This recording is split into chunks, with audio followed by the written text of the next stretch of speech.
Mom. You done with that? Mom. Take this. That's not how you talk to me, TJ. Mom, I'll put a goal. What? A goal. What do you mean? I can A put it goal right for here. on your lap. No. Oh. Mama. What? Can you tell him that I can put the water right here? Put the water there.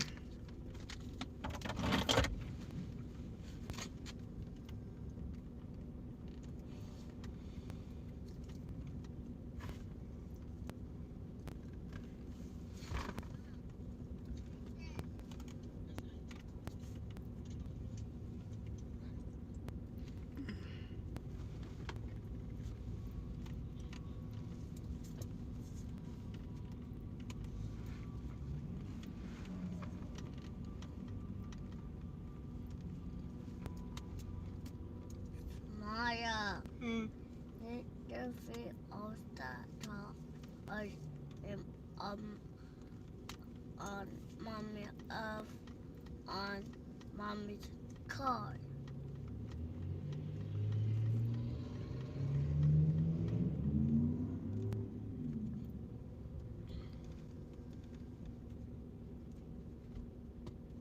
Yeah. Stop kicking my seat.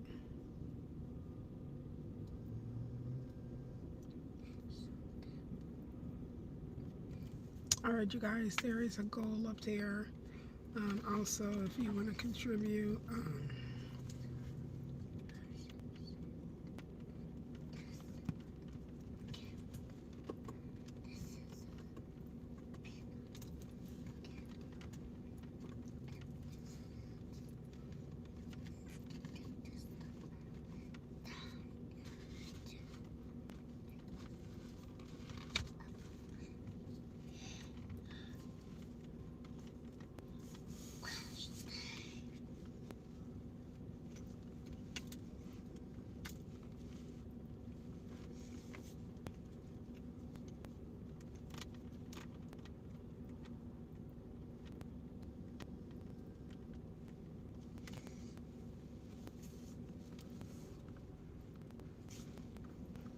It's hot. Yeah.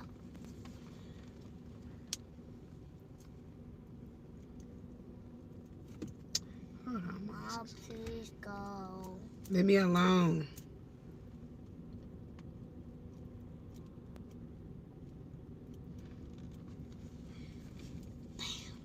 Mom. Let it go. Or I go.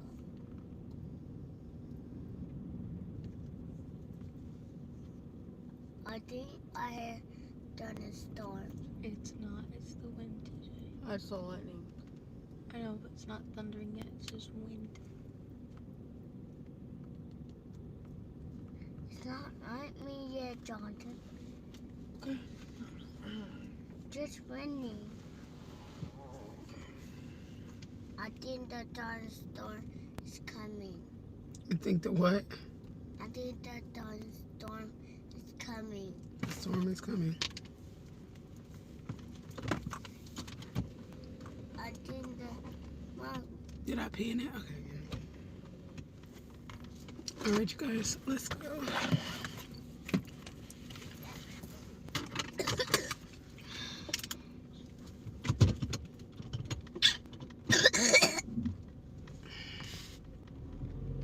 Hi, welcome in, everyone. We're headed to Michigan. It's short notice, but we are raising funds right now to help with our trip, to help get us an Airbnb, because right now we have not even booked the Airbnb. So, Mom, we're CJ, please go to sleep, lay down. Shh, hush.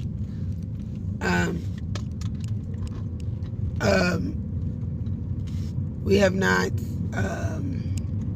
booked the Airbnb yet. We are, see, 1,000. Where am I at? We're like 1,500, about 1,400 shy of our goal. So, but we're still coming down here. And the reason why I'm coming down here is so that I can get help because I'm stressed to the max. Overstressed, body stressed, mind stressed, everything stressed. So that I can stay sane. I had a head going. Stay sane or whatever. I'm going to my baby mama and my baby daddy. Okay? So, the kid's biological mom, they have not seen her since they've been with me. And that's been almost 10 years. So she's kind of nervous but excited. But part of that time she was in jail, and part of that time she was doing ooey. So she's trying to get her life together, and we're excited about that. What up, doe? What up, bro? I'm not a bro, I'm a girl. And the weather's windy.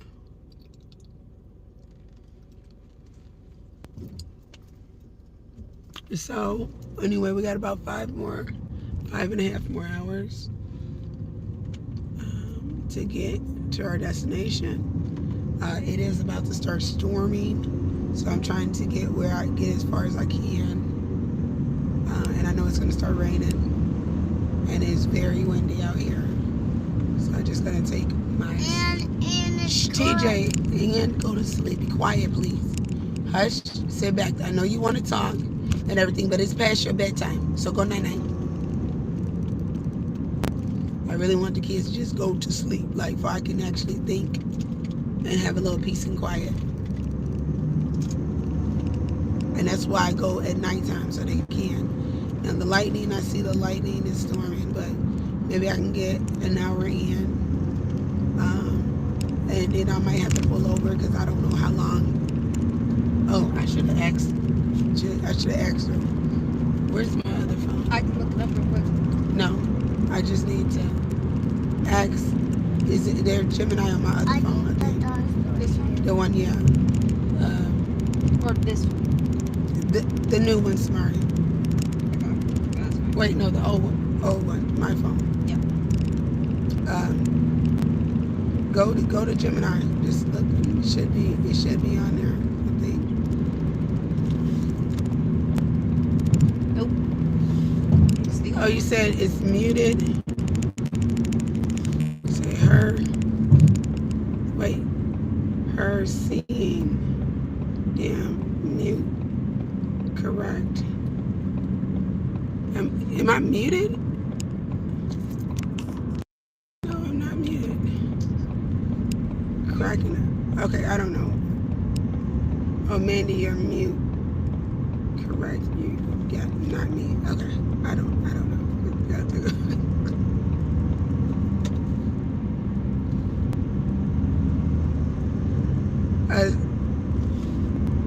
Gemini.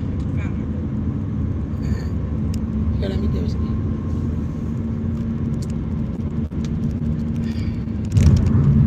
Gemini, I am headed to Michigan from, I'm at the Buc-ee's. I was at the Buc-ee's in Kentucky. I'm going to Detroit. I need to know where is it finna start storming at this time, and how long is it going to storm? Is it going to be storming all night? Because I need to get to Michigan. Safe travels. Right now, it looks like you might hit some rain as you get closer to Detroit, probably later tonight. Thunderstorms are also possible, mostly before morning. The rain should ease off tomorrow, but it might still be cloudy. Are you planning to leave right away? Well, I'm on the road, so I'm in Kentucky, and I was at the Buc-ee's off 83, exit 83, before you get to Lexington. And I need to, it's starting to storm, I see the thunder, but I need to know, like, when is it going to start and how long is it going to be raining this morning, because it's 2:04. It looks like those storms are heading your way now in Kentucky, so you'll likely see rain and thunder for the next few hours as you drive north. It could stay rainy off and on through the morning. As far as Detroit goes, the rain should be moving in there too, possibly lasting most of the day. Do you want me to check if there are any travel advisories? Yes.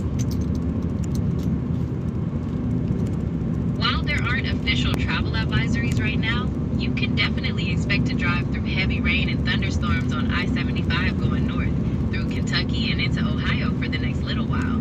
That can mean poor visibility and slick roads, and it's probably a good idea to slow down. Are there any specific parts of the route you're worried about? Yeah, because I'm on a 3-lane, which works good for me. How long does a 3-lane last driving in Kentucky and stuff? How long does it? Because as long as I'm on 3 lanes and I can see, then I'm good. The good news is I-75 is at least 3 lanes wide for most of the drive through Kentucky and Ohio and into Michigan, especially around bigger cities like Lexington and Cincinnati. It might even be wider. So that 3-lane stretch should pretty much continue the whole way.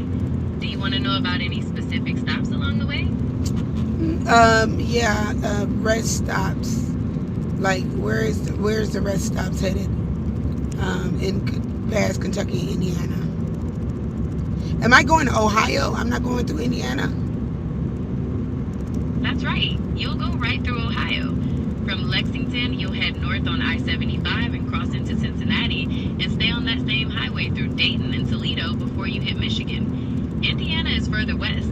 Are you looking for rest areas along that Ohio stretch? Yes.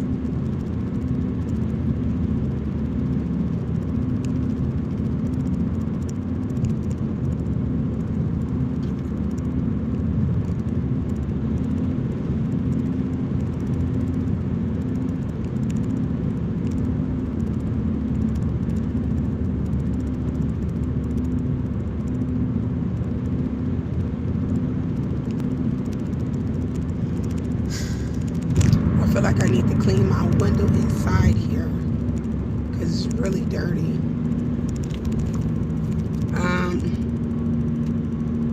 I need like a shirt or something. Or Blanket. the blanket? Okay. What happened to Gemini? Why'd you put me on hold? Yeah. Oh, that's outside. I should have had Jonathan wipe the window shield because that is outside. Let me see if I can. Okay, stop. It's a little bit better. I don't know. Okay, I said stop.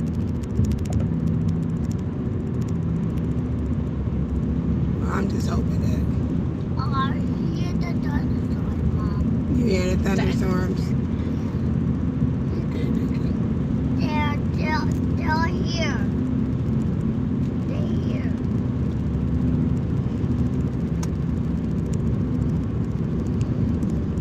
They get off of there. Well, yeah, get off there. That's not fair to Jonathan. I know. It's not fair. You gotta earn it too, though. Even though he bad as hell, that's not fair. Smart. No, I wasn't playing on it. It was just the music. Still. Gotcha. Well, there are a few rest areas along I-75 in Ohio. Some of them can have vending, family restrooms, and water. Useful stuff when you're on a long drive. Are you looking for anything specific, like truck parking or pet areas? No, just the rest area. Okay. There's one in Hancock County, just south of Findlay, that generally keeps regular hours. There are a couple more down by Miami County, but some of them have been renovated recently, so closures might happen. Would you like me to pull up their specific locations? No, that's fine. I'm done. All right then. Thanks for chatting and drive safely the rest of the way to Michigan.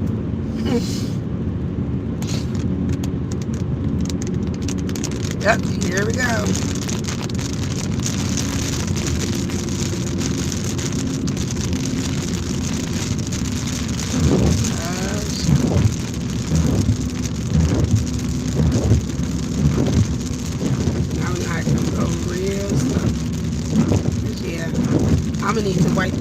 windshield. And also because Makes sense. That rain is pretty heavy. It's supposed to keep coming down for a bit. Do you want me to find a turn it off, Samara. Turn it off. safety first? No. Turn off Gemini. I understand you'd like to end the conversation, but I can't turn Gemini off. I'm always here to chat if you Get out of it. Just get out of it.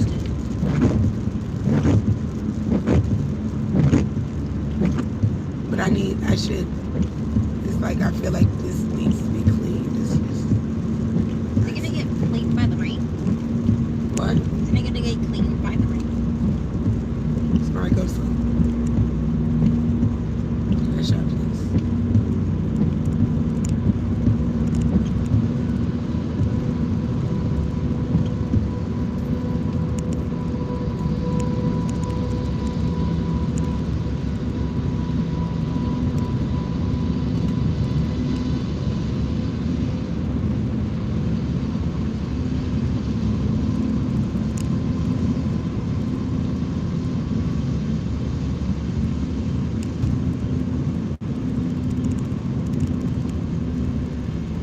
Oh yeah, now I see the rain, so we gotta slow down. I'm gonna go about 60 miles an hour.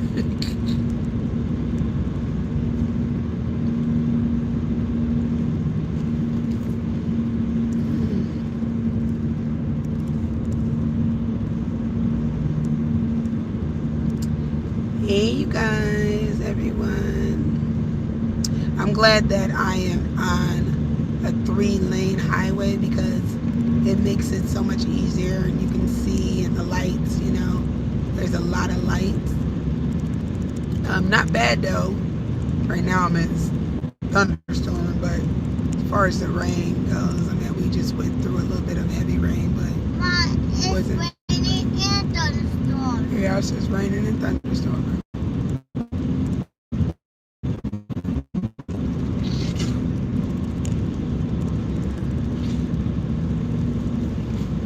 Jonathan, don't do that to your nose. You need a wipe or something because you better not get blood back here.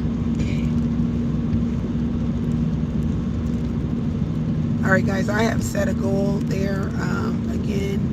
So we're trying to get 30 super chats, and you can send Jonathan. Shh. Send. You can send them on all colors. Like you can send. I think it goes all the way up to like $50 super chats, but I put all colors there, so you guys are able to send. It is thunderstorming now, so.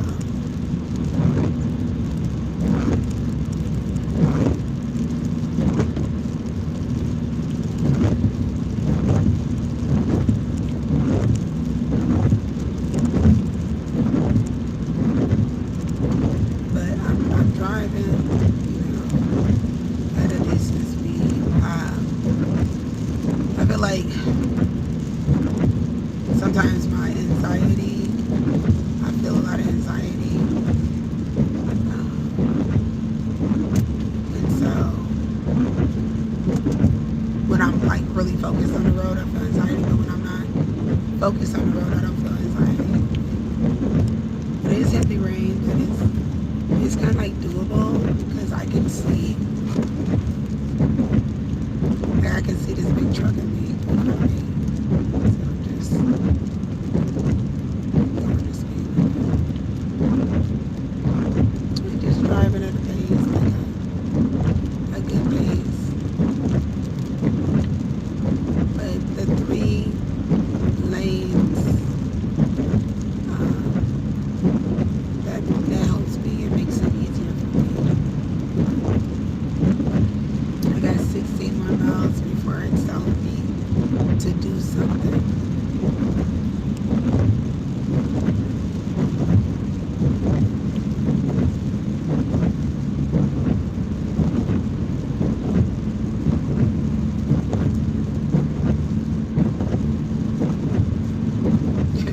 They like, get out the way. They trying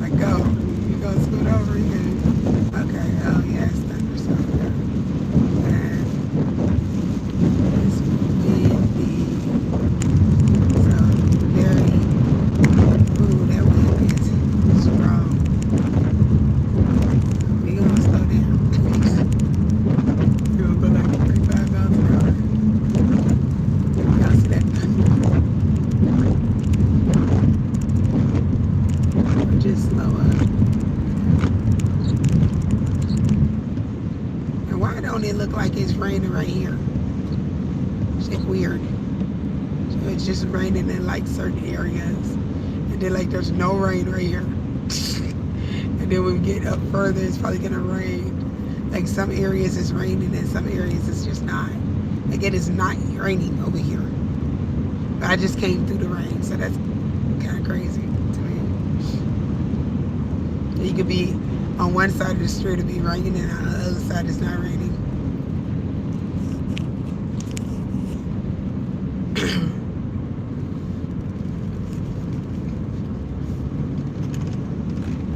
I will be careful. No. I can't really see all the comments, but I will be. I should see how I want to do. Rain fast now. Okay.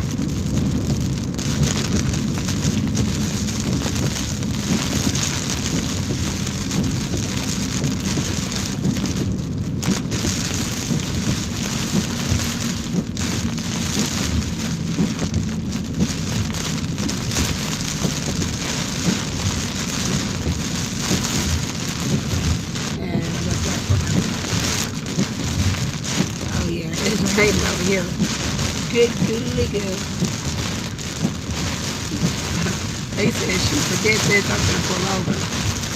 Oh yeah, I'm pulling over too. I'm pulling over. Forget this.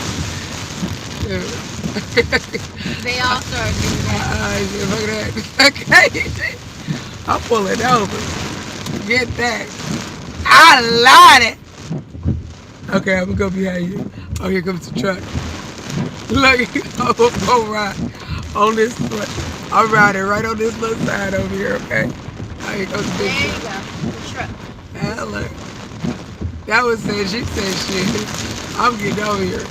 I love it. But the wind makes you slower. They Yeah. just fighting through it.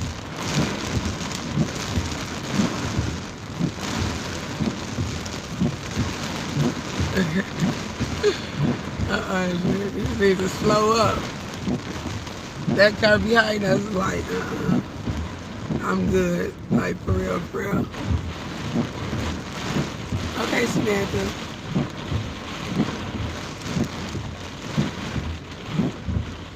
That wind all trapping us. Yeah, that rain trapping us. How is that car? God, you need to stop going that fast. That truck is not going that fast.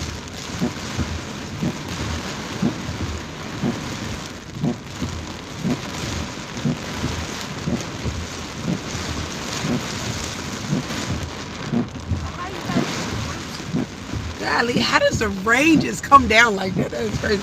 From the precipitation that builds up, like You go- all this, yeah, like.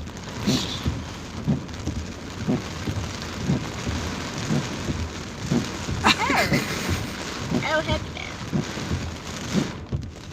You told us no more Noah's Ark, God. Over here, store. Darn, you told us. We should have reacted to that. Like, how do you car? Like, I don't get that. Like, how did this go? Yeah, I'm about to go slow down, man. Because it don't look like it's gonna let up. We could be stuck here all night. I'm not.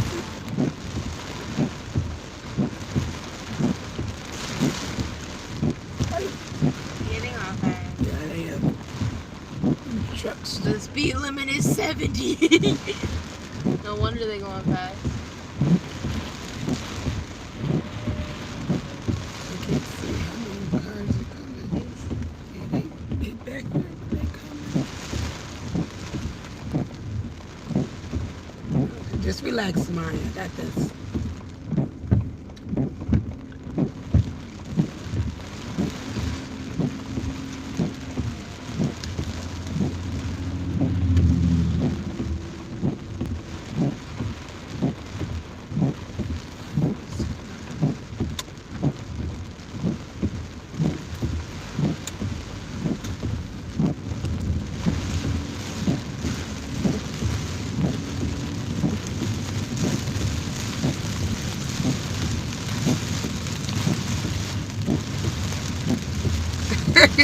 Pull on.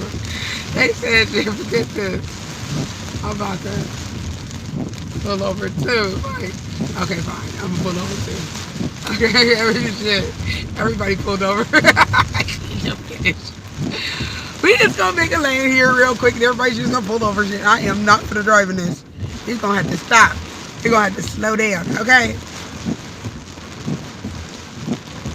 Then it's just raining. Real bad over here. Oh, it's about to Nice. Relax.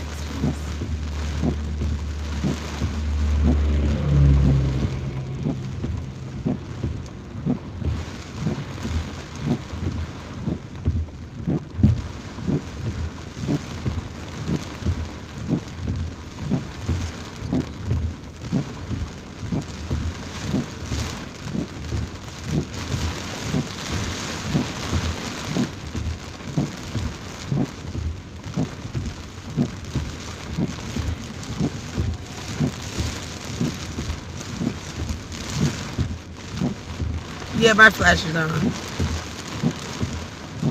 I'm not the only car, shoot. Y'all, crap, we all sell.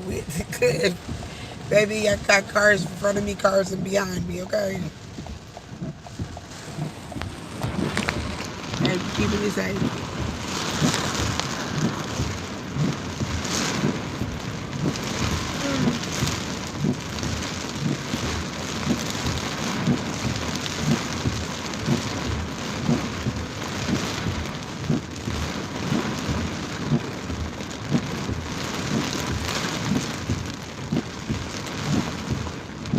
Where are we at? Is this thing gonna slow down?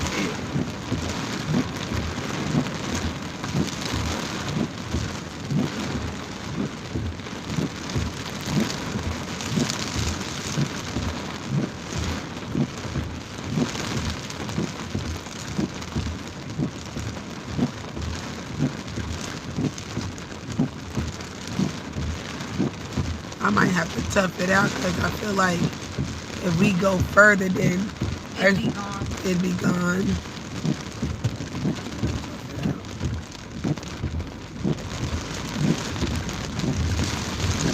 Get away from this area. You know what I'm saying? Hey. Oh, man.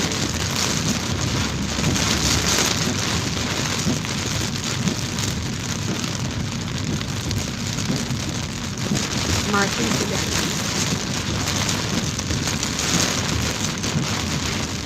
I think we just need to get away from this area. I think it's just gonna really like these thunderstorms over here, but it's gonna thunderstorm, but I just think that it's really bad over here.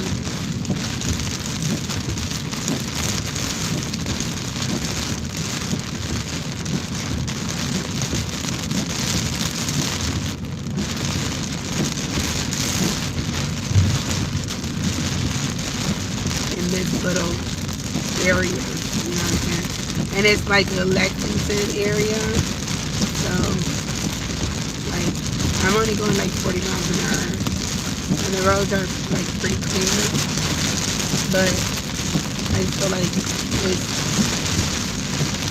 okay. Oh Jesus.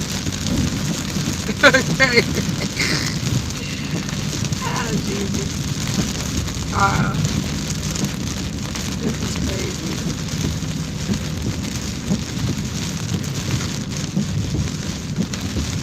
Long as I go slow, okay? A lot of people just pulled over like stupid bitches. I got my hands with license. Yeah, that like me, you know. That's why I'm not driving back. I'm catching the damn airplane, okay? And if I see you in heaven going, because baby, I'm not doing this. I am not driving back here. I ain't driving. Well, I like driving, but not through this. Definitely not through this. I'm trying to get out of this little town. This old bootleg town. That's why it's raining over here. Probably got a lot of water over here.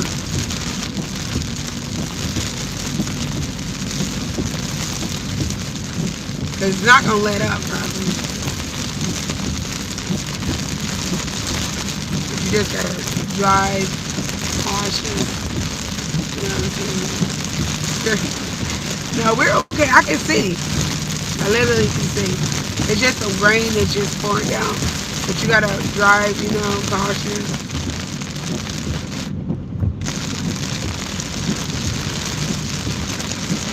And it's just this area that's really bad.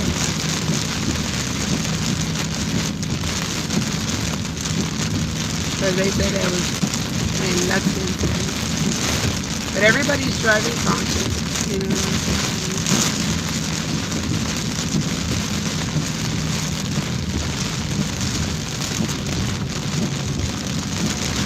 These doggone trucks be gone. They don't even give a damn.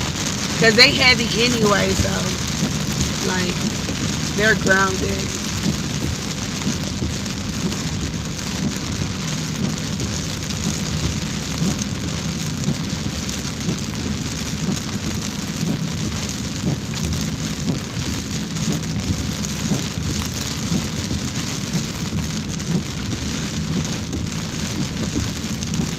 Everybody got their seatbelt on? Yeah. Jonathan, you got that seatbelt on back there? You better.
Y'all see that lightning? Whoa.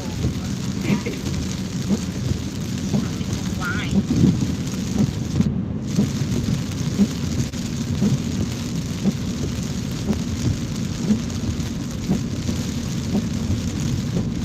Be cautious, narrow lanes ahead.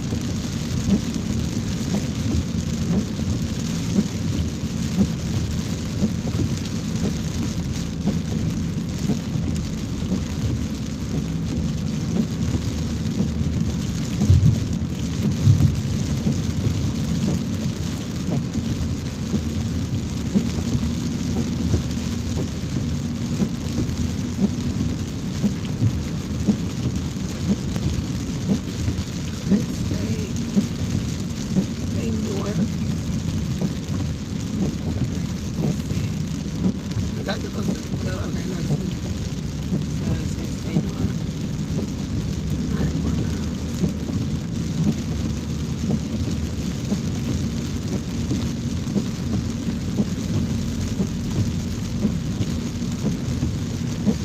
I know y'all can't wait till we get to the house. Like, oh, Lord Jesus.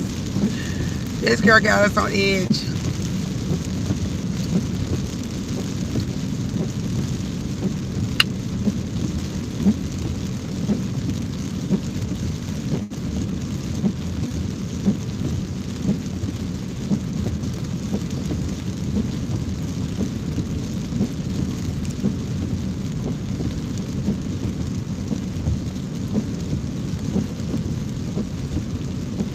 I got a big old bump on my thing. Right here. Now it's a stress bump. I be getting stress bumps when I'm overstressed, which is crazy. I'm gonna stay in this middle. In the middle. Truck's just on. Okay, fine. I'm getting out of the middle. Where you going? Okay, you're going over there.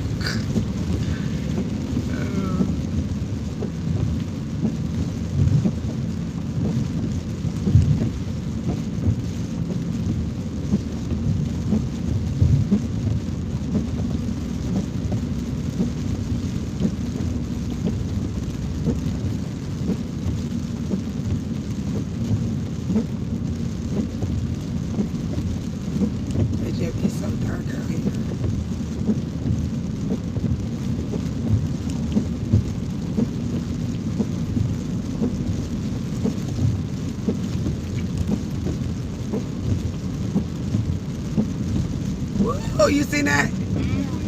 Oh, that was pretty cool, wasn't it? Yes. Lightning. Shh. Why does it lightning, you know? No idea. We talking Precipitation. Yes. Thanks, Gemini.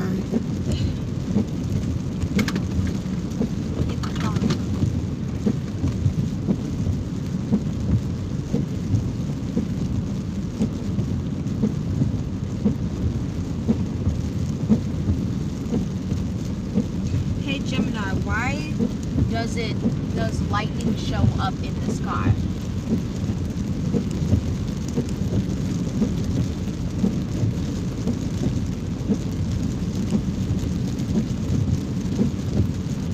Lightning is essentially a massive, high-speed spark of static electricity. It's the atmosphere's way of balancing out a giant electrical imbalance between the clouds and the ground, or between two different clouds. Here is the breakdown of how that spark actually forms. 1. The particle collision. Inside a thunderstorm, turbulent winds cause different types of precipitation to collide. Millions of tiny bits of frozen raindrops, called graupel, and ice crystals bump into each other as they move up and down in the storm. 2. The Great Separation. When these particles collide, they swap electrons.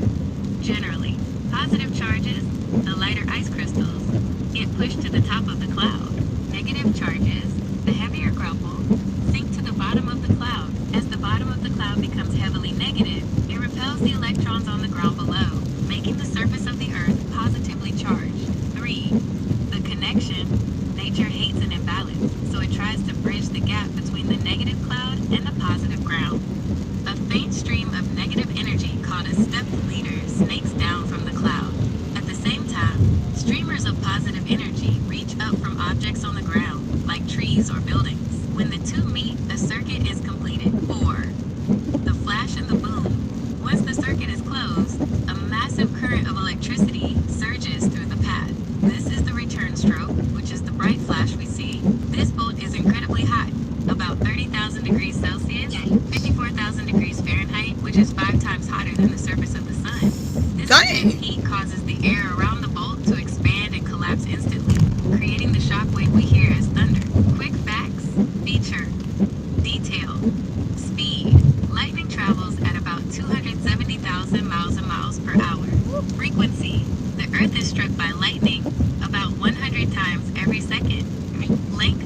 A typical bolt is 2 to 3 miles long, but some mega flashes can stretch over 400 miles. Since you're curious about how things work, have you ever noticed how the shape of lightning bolts seems to change depending on the storm? No, Xer, smart. Stop. Xer, thinking. I was just about to have you X or something. Give me a minute, let me think. I was just about to have you X or something. About lightning? No, not about lightning. Dang it, shit. My mind just went. My mind lost it.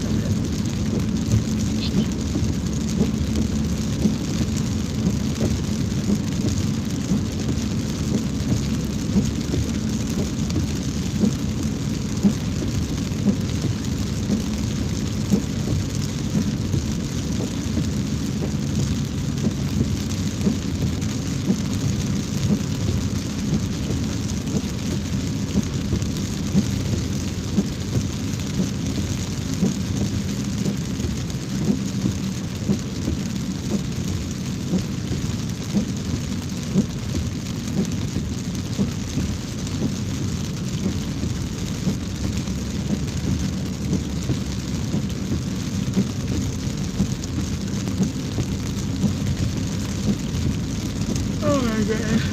I'm about to get my energy drink in a minute. It is not bad, I mean. I really I like that one. like the clouds.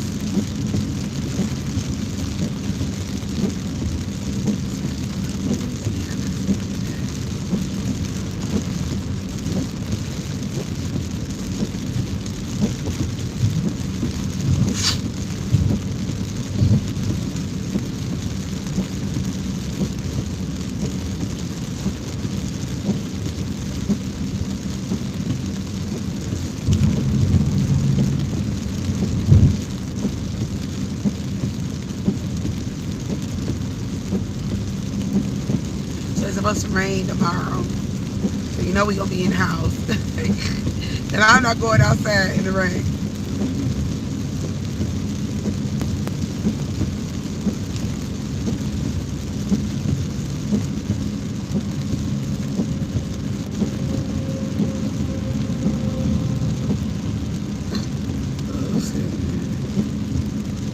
Whoa, yeah. I saw that one. It was so many.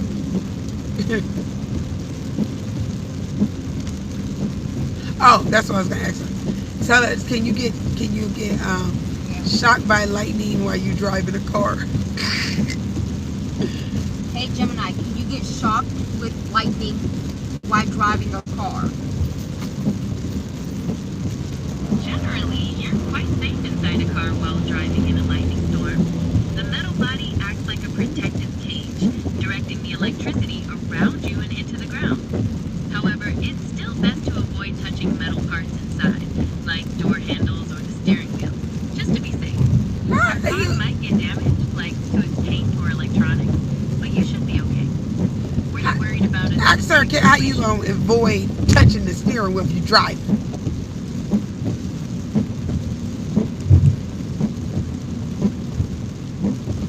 Hey Gemini, how do you avoid the steering wheel while driving? Oh, I think you might have misunderstood. I didn't mean you should avoid touching it altogether when driving. You definitely need that to steer. I was just saying that if lightning does strike your car, you should try not to touch any metal surfaces, including parts of the steering wheel, right after it happens. But when you're just driving normally, you definitely need to hold on to it. Does that make sense? Yes. What is the chance that lightning will hit a car? The chances of a car being struck by lightning are actually pretty low. Thousands of cars drive through thunderstorms every year without any issues. It really depends on how frequently lightning strikes in your area and how much you're on the road during storms. Generally, though, it's not something most people need to worry about. Is there a particular reason you're asking about the probability? We're driving in a thunderstorm. Oh, okay. That makes sense. Just maintain your driving, keep a safe distance from others, and maybe turn on your headlights if visibility is low. Since you're already in the car, focusing on those things is the best approach. Anything else you're noticing about the storm? That's it. No, thank you though.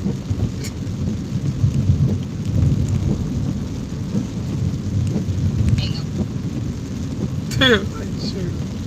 It's like what made you curious? We're driving in a thunderstorm. I think her job is to keep asking questions so you can keep using her. Yeah.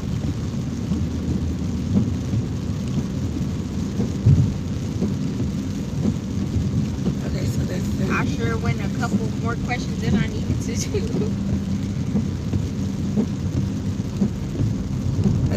She breaking down. Ma, if you had AI in your days, much better. Wait a minute. Yeah, but I'm trying to figure out. I did the Okay. Popo.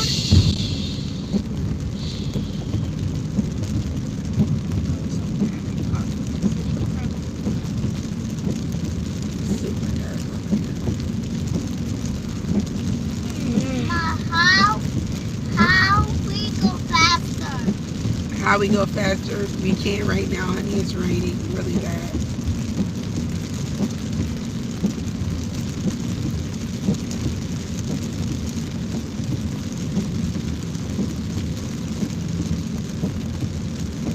There's a lot of accidents. A lot of popos. People want to drive crazy and fast.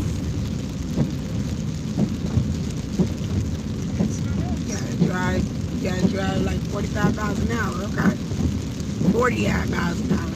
People want to drive freaking 50 miles an hour and stuff. Yeah, you can't be driving that fast. Oh, Lord God, just cover us as we head to Michigan, Lord God. And if there's any way you can stop this rain or slow down this rain, okay? All right. Thank you, Father, Daddy. Amen.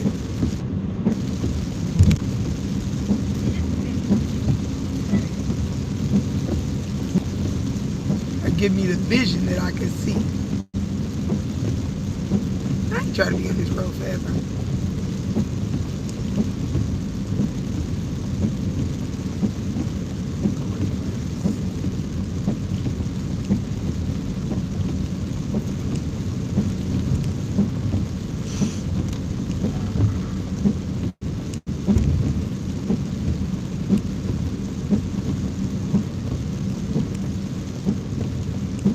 Up to the sign, why it's so low?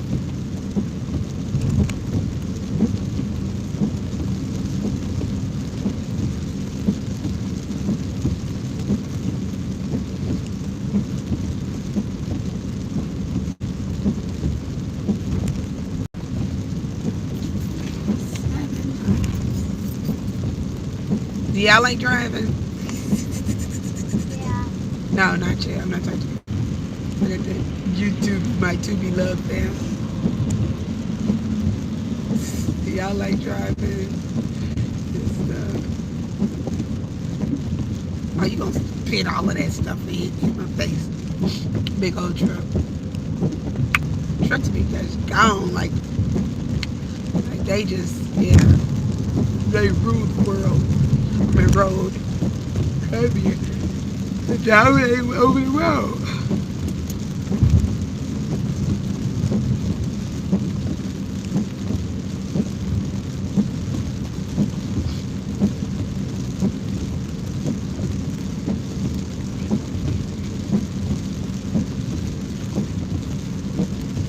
It says, so we're going west.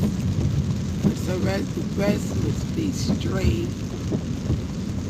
Oh, we're gonna go north. Okay, so I need to get over.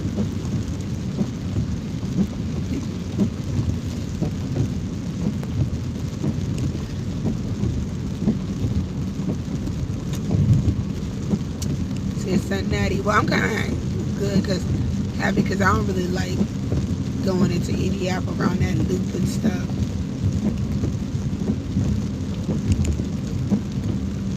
I'm happy we gonna switch, go to Cincinnati, Ohio way.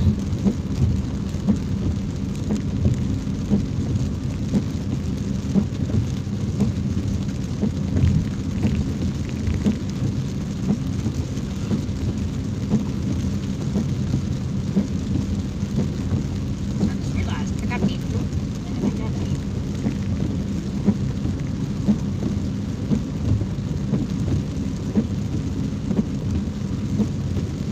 TJ, go back to sleep. Yes. He won't talk so bad. Like, yeah, it's hard for me to focus. So I know they want to talk, but I'll be thinking that they should be asleep. You know, that's why I drive at nighttime so they can go to sleep. So, especially TJ and Jonathan, Lord Jesus. Welcome in, guys. Thank you guys for hanging out with me on this trip and keeping me company. I appreciate y'all. Okay.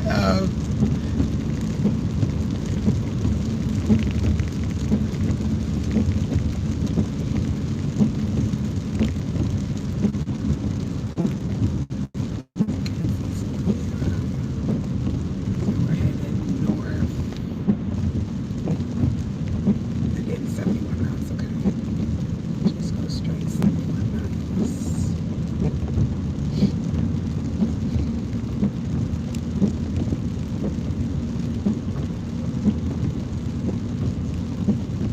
Oh, thank you, Ducky.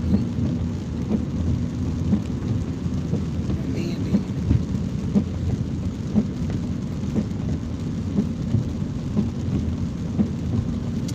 Okay, so like,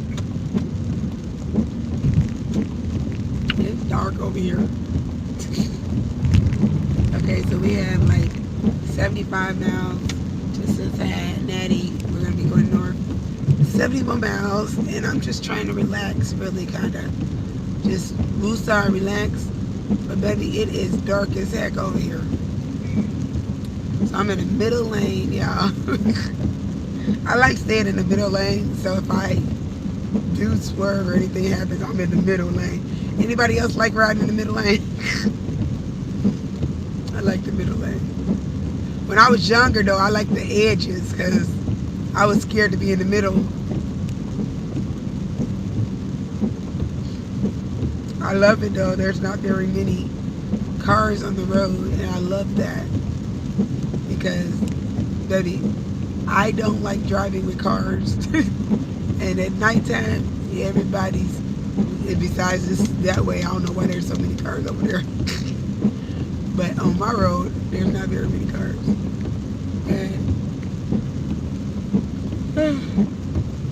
I often to go over here because here come all these cars. And where they get pad. And that big old truck. These trucks be going so fast.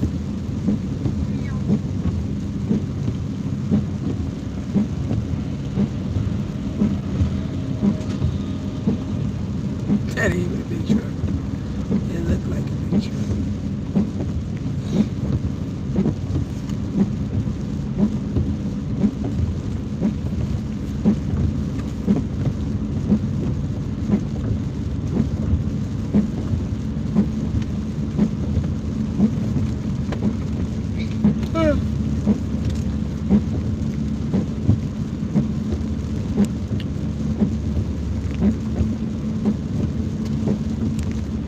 Oh, Jesus.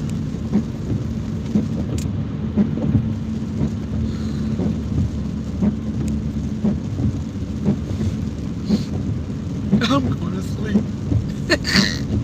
Wait until I get to a bed, Lord Jesus. Then when I get to a bed, I'll be wide awake like. It just be when you drive and stuff. You be like, oh my Lord. Oh my God. Alright, guys. We're almost in the fours, okay? Almost in the fours. For our we're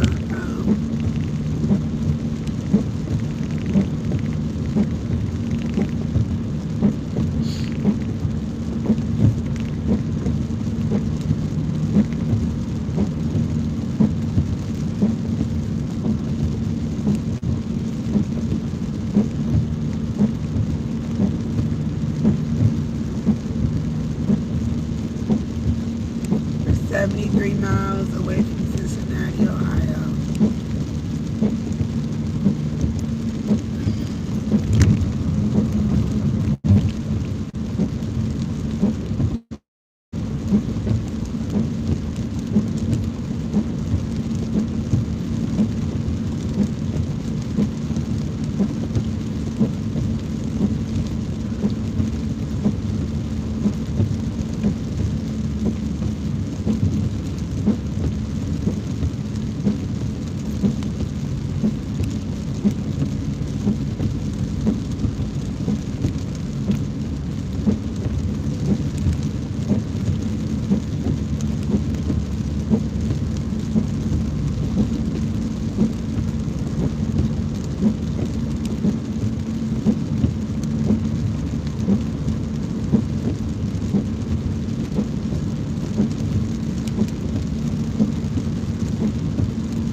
It's a long one mile. I should be at 4 hours now. Come on.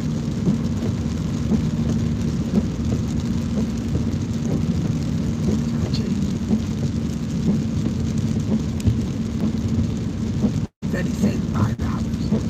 I know I'm in the 4s. Oh yeah. 4 hours and 59 minutes, you guys. Okay,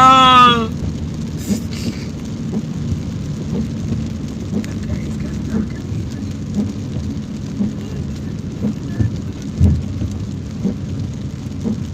We're getting somewhere. We're getting somewhere. I'm probably going to drive it maybe another hour and take an energy drink. Or I might see a rest area and make me an energy drink.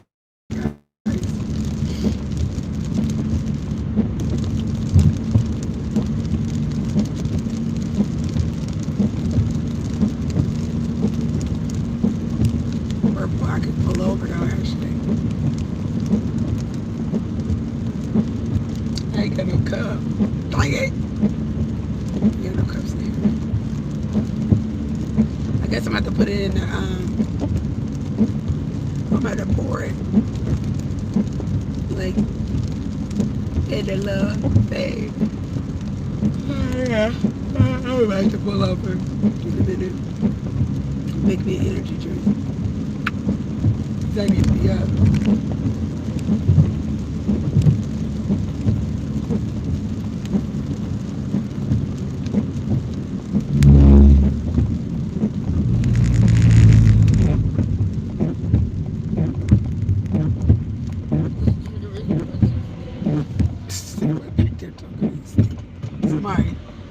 Somebody, give me, where's my, is it back there? Or, Jonathan?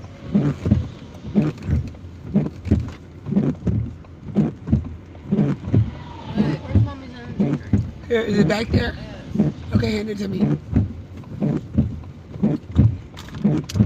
gonna have to pour all of it. Okay, you can be quiet. I'm gonna have to pour it all in here and figure out how to do this. 'Cause I definitely don't want to get this on my car, okay? So, huh? That would stay. I don't want you getting my angel or my white blanket. What? You scare me. And I can't open my door. Oh, I'll just do it over here. Hey, can you put that in my lap? Let me scoot that. Hold on. Okay. Scoot back. Okay, come on. Do it like this. Move your head, smart.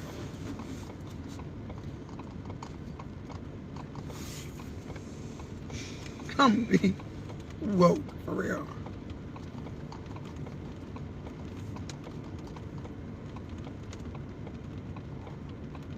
That's a pee. I don't know how much to stay here.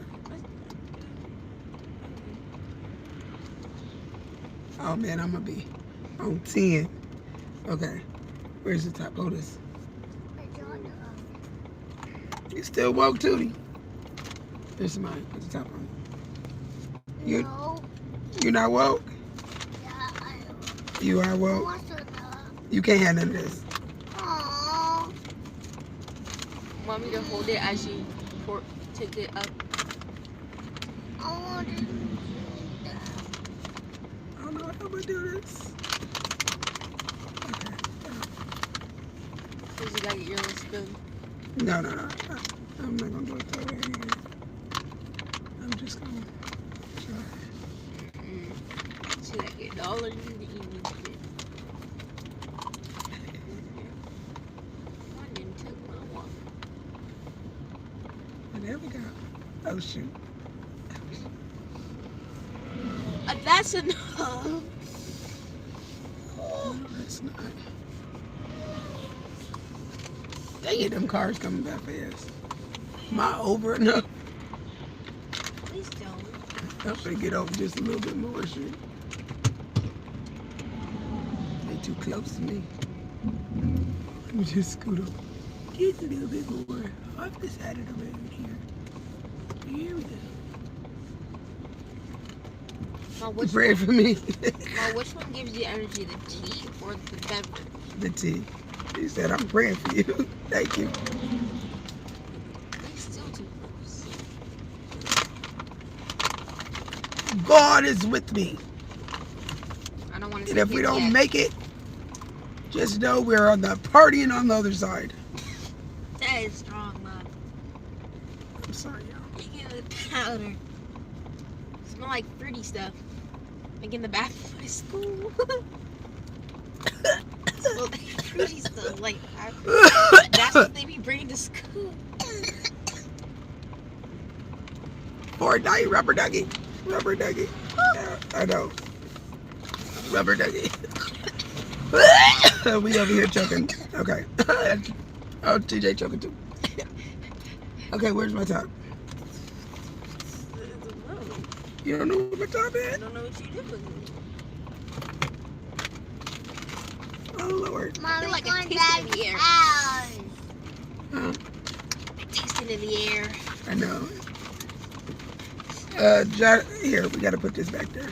Don't just throw it back there because I'm it's gonna stuck. just put it down there No. so you don't get into it. No, you're not. Jonathan. Jonathan. Taste it.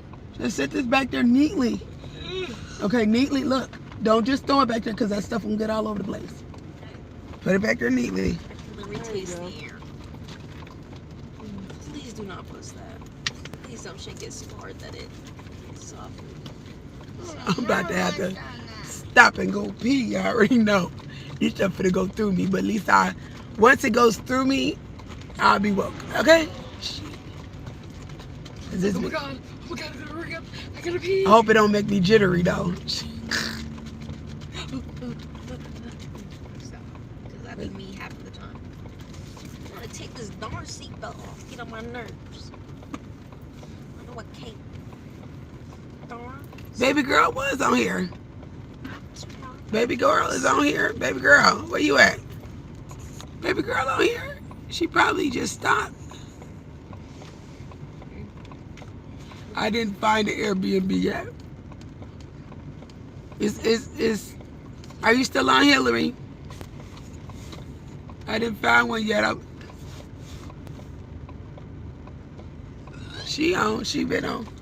I don't know if she fell asleep. She might just have me on and fell asleep.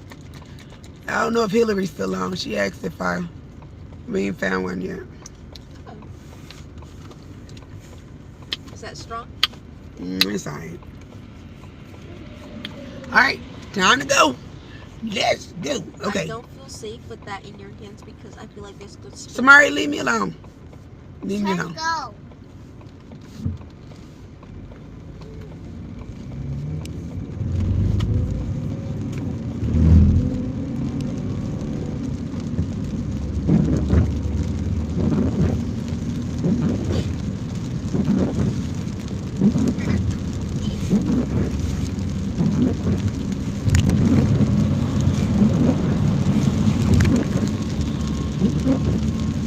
Samari, you have to be still over there, okay, honey?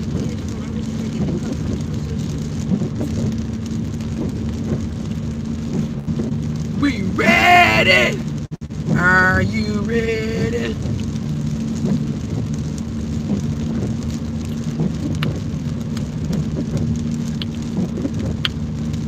We're about to turn up because I'm going to drink this energy drink and be on 10. Okay. Driving. We going on Daddy's house. We're going to Daddy. Daddy's coming to you, okay, baby. Daddy gonna come and see you and spend time with you and yes, and cut your hair, okay? You and Daddy finna interlock my dang on hair, okay? And I'm finna have to fix your hair. That's right. I'm finna put Reds to work. Give me one. Give me Yes, one. because I can't do that. He gonna have to fix that. He the one that did that, messed it up like that. Yes, yes. My daddy's not going to cut my hair. Your daddy not gonna cut your hair. No. Why? You know my daddy? You can't act like you act with me. Daddy gonna Daddy gonna pop you. Daddy gonna pop out. You better behave, okay? I don't want to see you get whooping. Pop, okay? You gotta listen to Daddy, okay? Are you listening? Say yes, Mom. Yeah, you gotta listen and not be screaming because Daddy gonna pop you, okay? And it's gonna hurt, all right?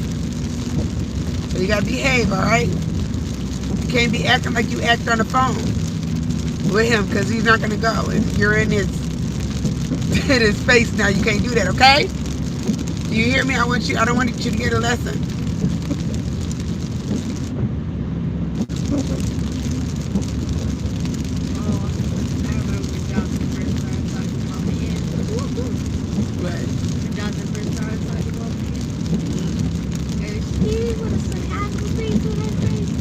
Oh yeah, he ain't gonna say that when she see her. No. I was always. She gonna see herself right in person, face to face. There you go. There you are. Just 2 times, 3 times worse.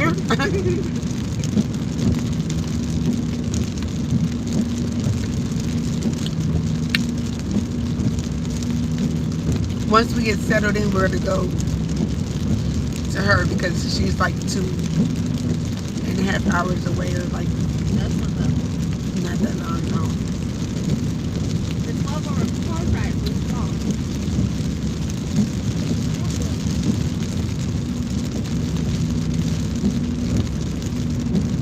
I brought all my books.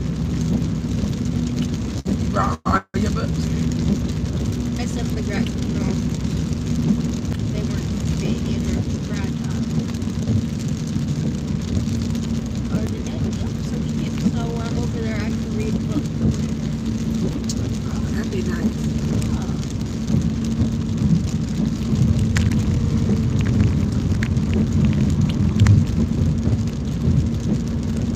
I might.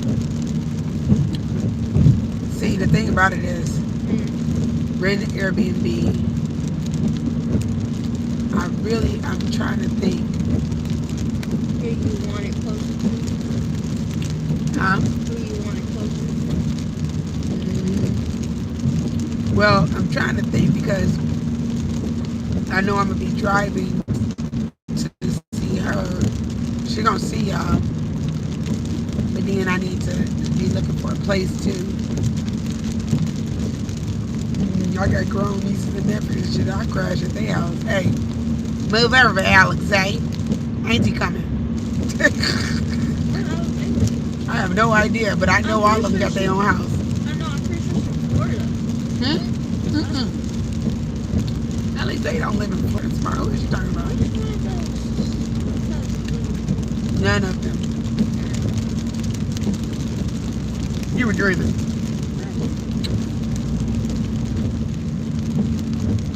Do you mind if I give you some of mine? 12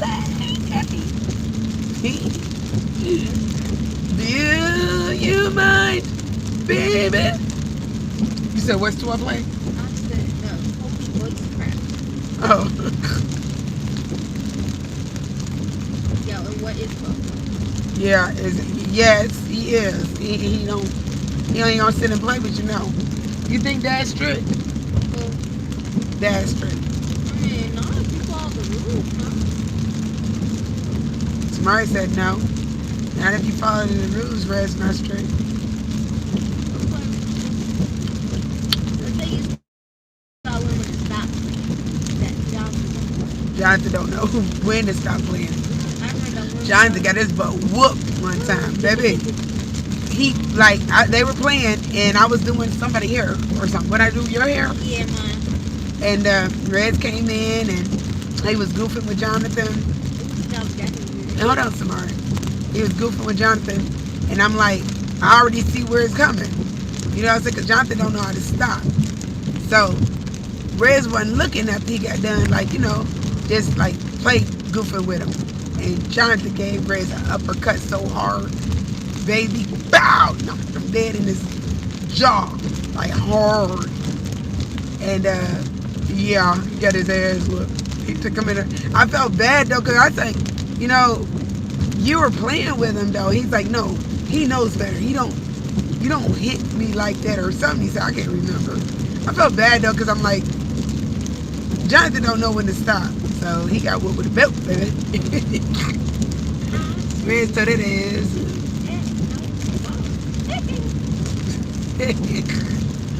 Yeah, Rez will whoop you. Jonathan got whooped a couple times. No, Rez never put his hands on me. He didn't put his hands on you because he didn't want to deal with your father. That's why. And you kept on talking like, I call the police on you. He ain't no parole no more, you know. So he don't give a damn. I just want you to know that, right? Okay, so don't go. He don't give a damn about Mama Ann. What Mama Ann gonna do with a 6'1"? And you better not tell Mama Ann. That has nothing to do with her. You understand? Don't tell her business. Don't tell my business to nobody. I don't give a damn who it is. You understand? What happens with you and Rez and stuff that you met. Whatever when you go around mama and that's whatever y'all do, that's what you do. Anything else, you tell her the kitty part. Oh, I played with this. You don't tell her my damn business. You understand? Yeah. Cause the minute you do, I'm gonna whoop your ass. I'm not playing. Yeah, ain't no ouch. I'm not playing with you, okay, Smart? And I'm not no kid, so don't tell me ouch.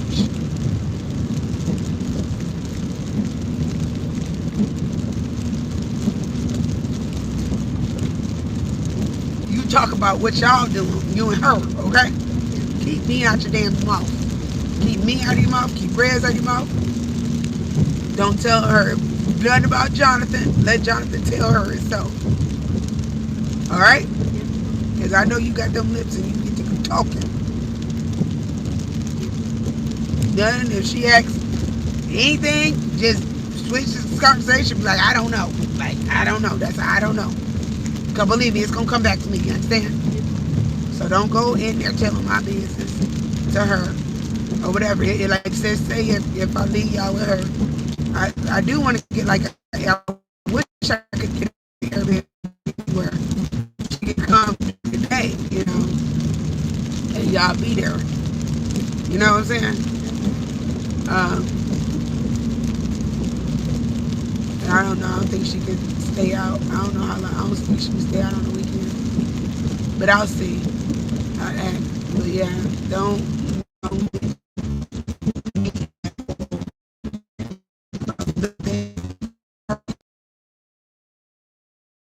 yourself. Okay? You know what the truth is. Alright? So, I'm not saying she's a bad person, then. But she gonna try to make She it. like me. I try to do myself for every situation. Huh? She like me. I try to blame myself for everything. Yeah, there might be some extra stuff there, okay? Yeah. So, you know what to take in and what not to take in. The Discernment, okay? Yes. I'm just telling you, like, she gonna make it seem like she was not doing too much and that it's not her fault, okay? So, huh? Right. So, just know that. And just do discernment. You love her and everything, but again, you're getting to know her.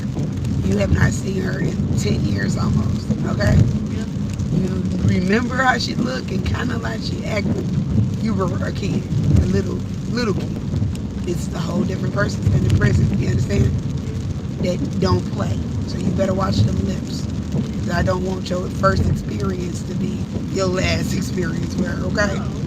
I say that because I don't want you to feel some type of way. Just like when you had that shirt on. You know what I'm saying? Like mom is different. So we two different people. Okay? Two different people.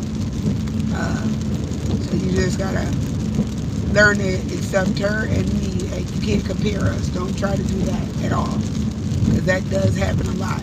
Especially like your dad, your real dad. Like you go over there and you come over to the home with me and have a stinky attitude. And I'd be like, you ain't going back over there. You know what I'm saying?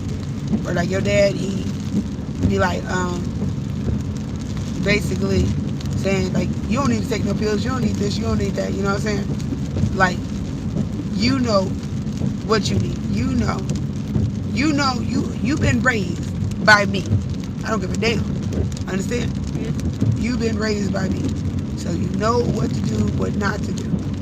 Now, people will come in your life and they'll add extra. You know what I'm saying? But mama ain't going nowhere. I don't give a damn. Okay? I'm still going to be here no matter if you turn 16 and be like, oh, I want to go, I want to leave. I'm still going to be here. And I'm responsible for you until you turn 18. But mama don't stop at 18, 21, You like 31.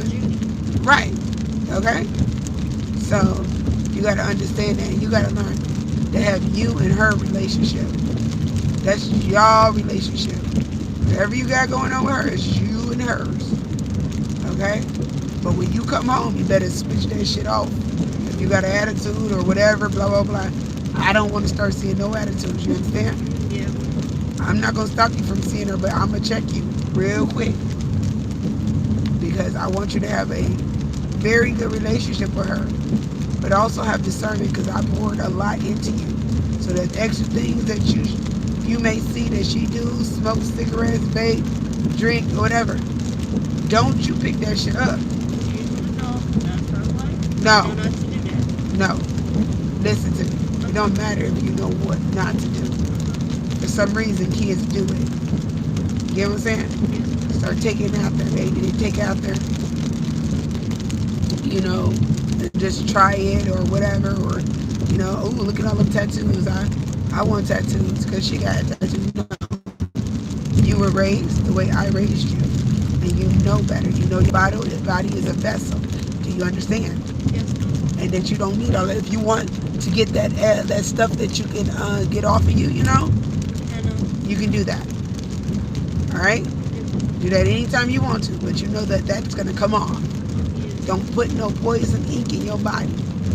Because first of all, there's needles. I'm not saying nothing bad about people that got tattoos, but there are needles, and some needles that person could use the wrong needle and you have AIDS. You understand? Because they used it on somebody else. Okay? So you got to be careful.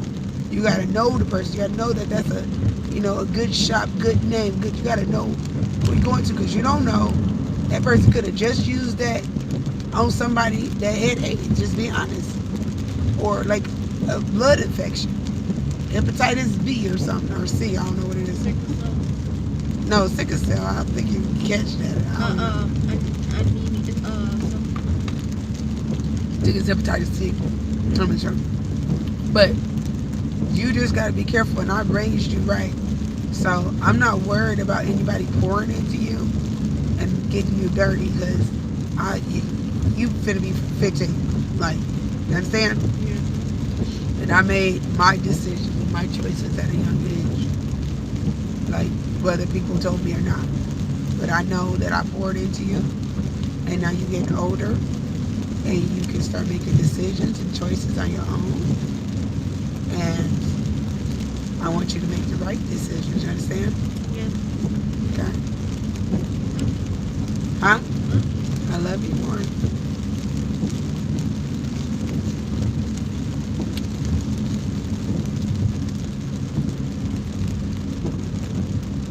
Hey y'all, are y'all still there?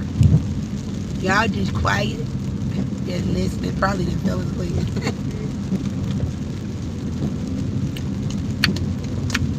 Like I want to go sleep, but I don't want to. Go to sleep.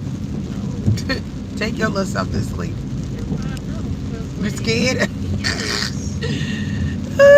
I used to be scared to ride with people too and fall asleep. But the thing about it is, I'd rather be asleep and something happened than be awoke and something happened. Okay, because I know what happened to me. Just wake up and I see Jesus. I'd rather wake up and see Jesus. Absolutely not. Already, not me. I wake up like, oh shit, I must have crossed over. Hey, I didn't feel that thing. Okay, I was sleeping good. Come on, next thing I'm gonna see Jesus. No, absolutely not. Come right back down here. It's not your time. Oh shoot, I'm in that crazy body again. Oh, thank Lord, I'm back here. No, you're gonna be like, oh, I'm in pain. Anytime you get to see God, you is not gonna leave. You're not gonna want to leave.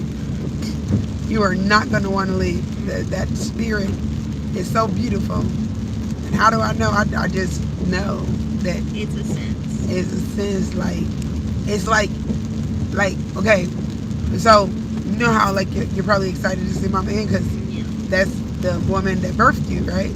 That's my sister. She birthed you. And so like your dad, that's your dad. He birthed, you know.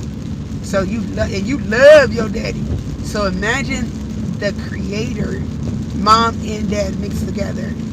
Imagine meeting that person, that entity, or being united with that entity. That's going to be like the most beautiful, overwhelming feeling. And a lot of people say that they have experienced that, but they didn't want to leave, and God told them that it's not their time and they got more work to do.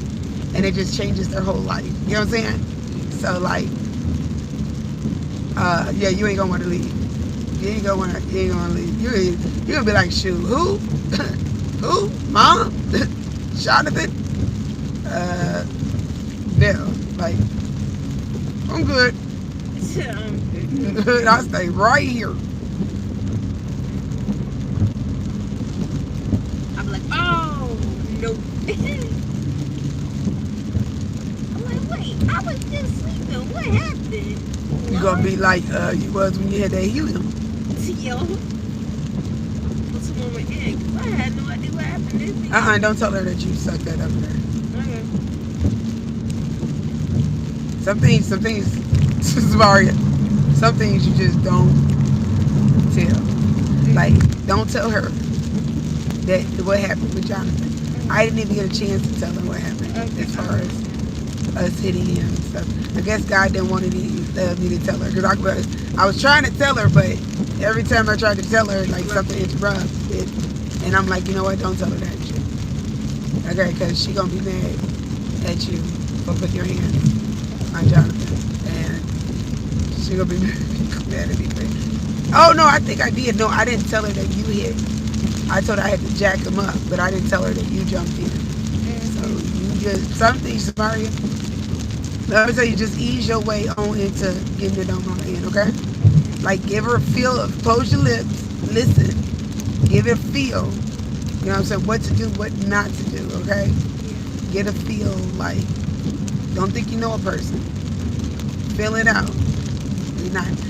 I tell you to listen to understand, and a lot of observation. Okay? Be aware of your surroundings, a lot of observation. Listen, because she doesn't do talking. Okay? She do more physical. Right?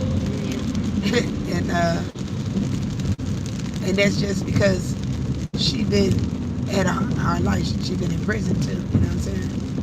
And so she got a beautiful spirit, and she wants to do good, but at the same time, Tough love. there's something called tough love, and she will go to jail just to make a point. Okay? Yeah, I know. So just watch what you say and stuff. But Jonathan gonna learn the hard way. He gonna learn. He gonna learn the hard.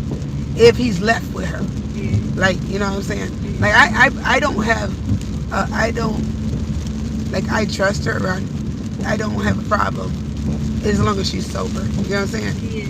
With her being around you, because when she was around you, I mean, from what I seen, but a lot of people say different because I was in Atlanta, so she portrayed that she was doing a really good job, and I seen a lot of things, like she had y'all bedrooms together. You know, that down.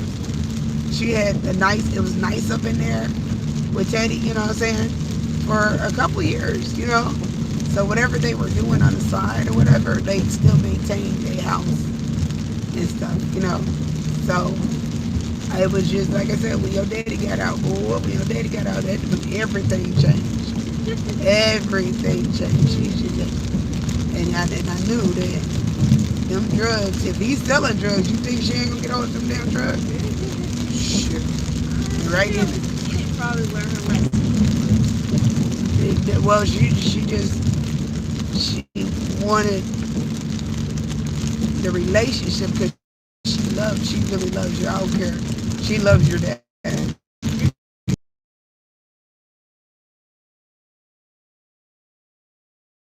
You know what? Like, swag remind of my dad, you know. And it ain't got nothing to do with love. Loves your dad. Now I really believe your dad love crazy. So he'll tell you to me, your mama crazy. Yeah, like, she say that. She was like, I told her. Yeah. So he's physical. So he done been to bust her eye, hit her or something, like, you know what I'm saying? Because he got a temper, so that's why they didn't end up together. You know what I'm saying? Because your mama got a mouth. Man, isn't that, you know, she got a mouth.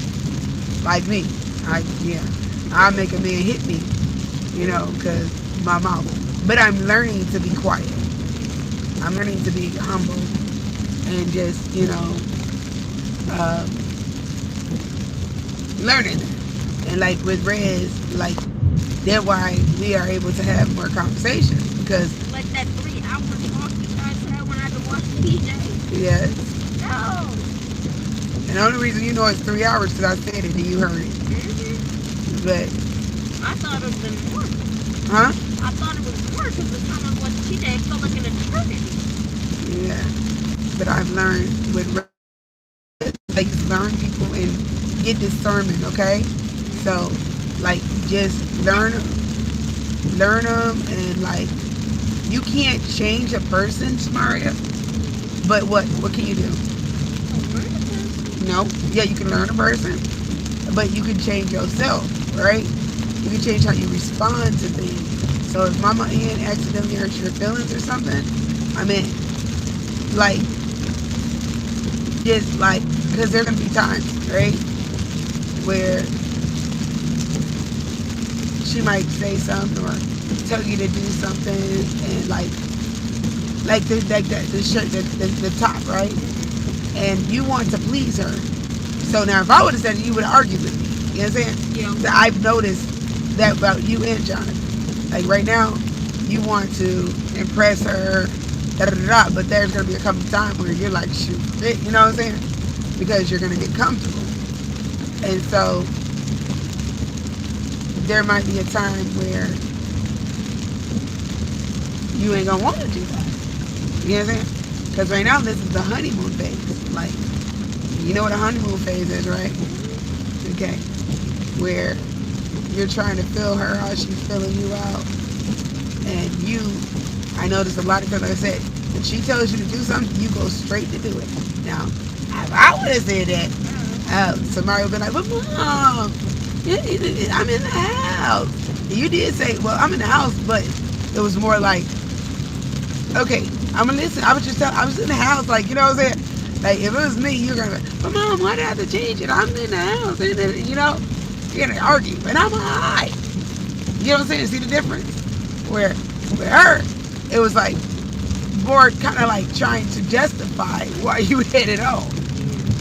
You know, so and you were more accepting, like, okay, let me go ahead and change it, like, to make somebody happy. Now, I want you to be yourself though too. You understand? I want you to respect her, but you be yourself too. You do not have to try to prove and make anybody happy. You respect her, but you don't have to, like, she's just coming in your life. I don't know how to say it. Like my mom. What? Huh? You said your mom. No. Right. Never Well, get no, back at that house. I don't talk about my mom now. Yeah, I can talk about mama. You don't talk about mom. But my mom, you know, when I got older, I was like 22. And are you guys still there? Because y'all, the number's dropping. I don't know if y'all still there, but my mom, I was 22 and she tried to tell me what to do. And I'm your mama this and I'm your mama that. And I'm looking at her crazy like, lady, I don't even know you. Okay? I don't know if you guys are there. Are you guys still there? I don't know if I have to start it over. I think their phones are turning off. I think that's what it is. What? They having you on, but their phones are dying. Why they on? They're dying. They should. Tight? I don't know what that means. Nana? You still there?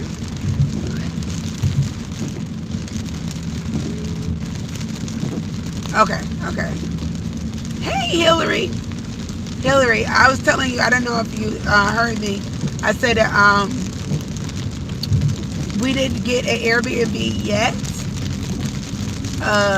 because I'm trying to find one which area I want to like be in, but I'm aiming towards Detroit because I feel like Rez, he wants to see his son.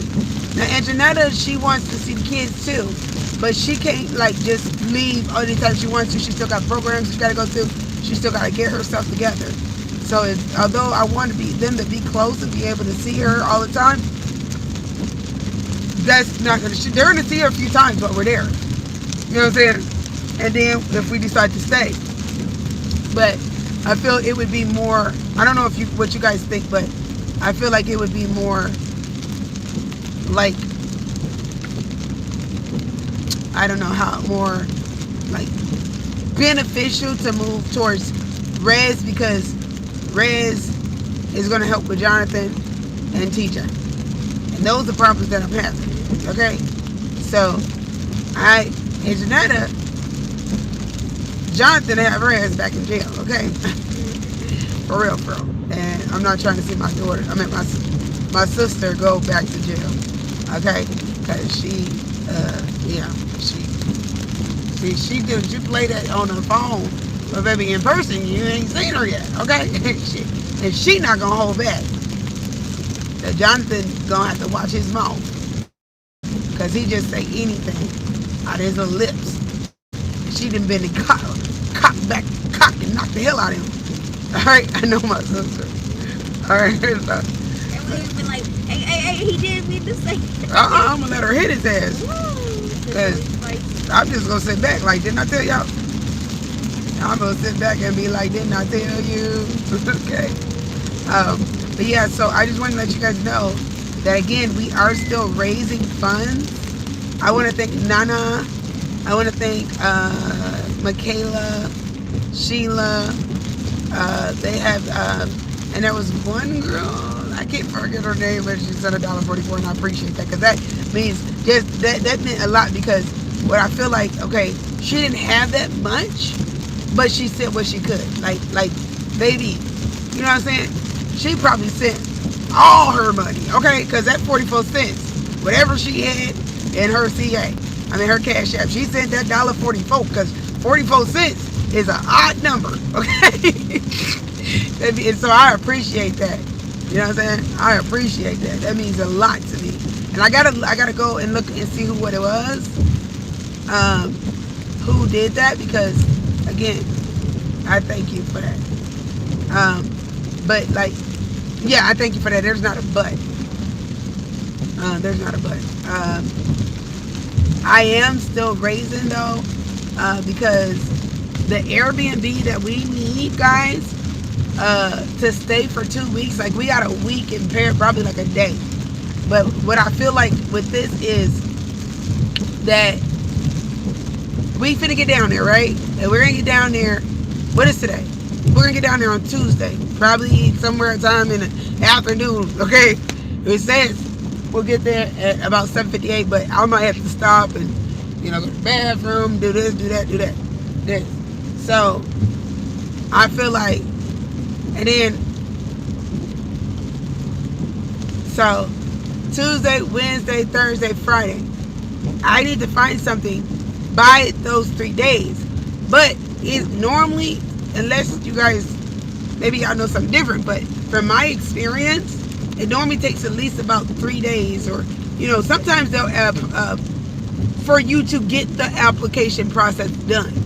Okay, that's bringing in everything, them approving you, and unless it's like a private landlord or something like that. But like most of the places, and like, so like, even if it took 2, right? It's coming on the weekend.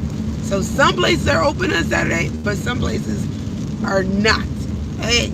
So, and they do stuff like Monday through Friday. And so I feel like 2 weeks would be good for me. I'll be justified everything. I need 2 weeks of freaking Airbnb time. Okay? Yeah, I'm sorry. Yeah, I need 2 weeks of Airbnb time. And so I'm still stuck at 1,100. Right, about 1,100 and something. I need 1,400. They're right. Okay? And baby, I am far away from 1,400. Alright, y'all? So, whatever you can send, I don't care if it's a penny on Cash App. Send it. Okay? I was a penny. I'll be like, she sent a penny. That's all she had. I don't even know if you can send a penny. Can you send a penny? Can you send a penny? But no, for real, on real tip though. I ain't lying though. I'm about to know you're battling and everything. Okay? Because if I do move up here, I'm going to need a U-Haul. That's right. A U-Haul. I'm going to need, oh man, I might need first month's rent and second month rent. Oh shit, I mean, and deposit. I ain't got all that. I ain't got all that. And ain't nobody going to help me either. I mean, as far as my family, ain't nobody got no money. Okay? Yeah. They ain't got nothing. So ain't no need for me to ask. And my sister, I'm so proud of her because she doesn't have anything, but baby, she came out of her pocket. She sent 75 because like, I guess she says I don't care. She said 75. And baby, that's a lot for somebody that deals with drugs. Alright? She could go smoke that up. And that's why I know that baby, she doing better. I know she's doing better. Because baby, that $75 or them food stamps that she been sending. I don't know what you just said. Rubber ducky. I can't really say it. Hold on. But that's $75. Y'all tell me if I'm wrong.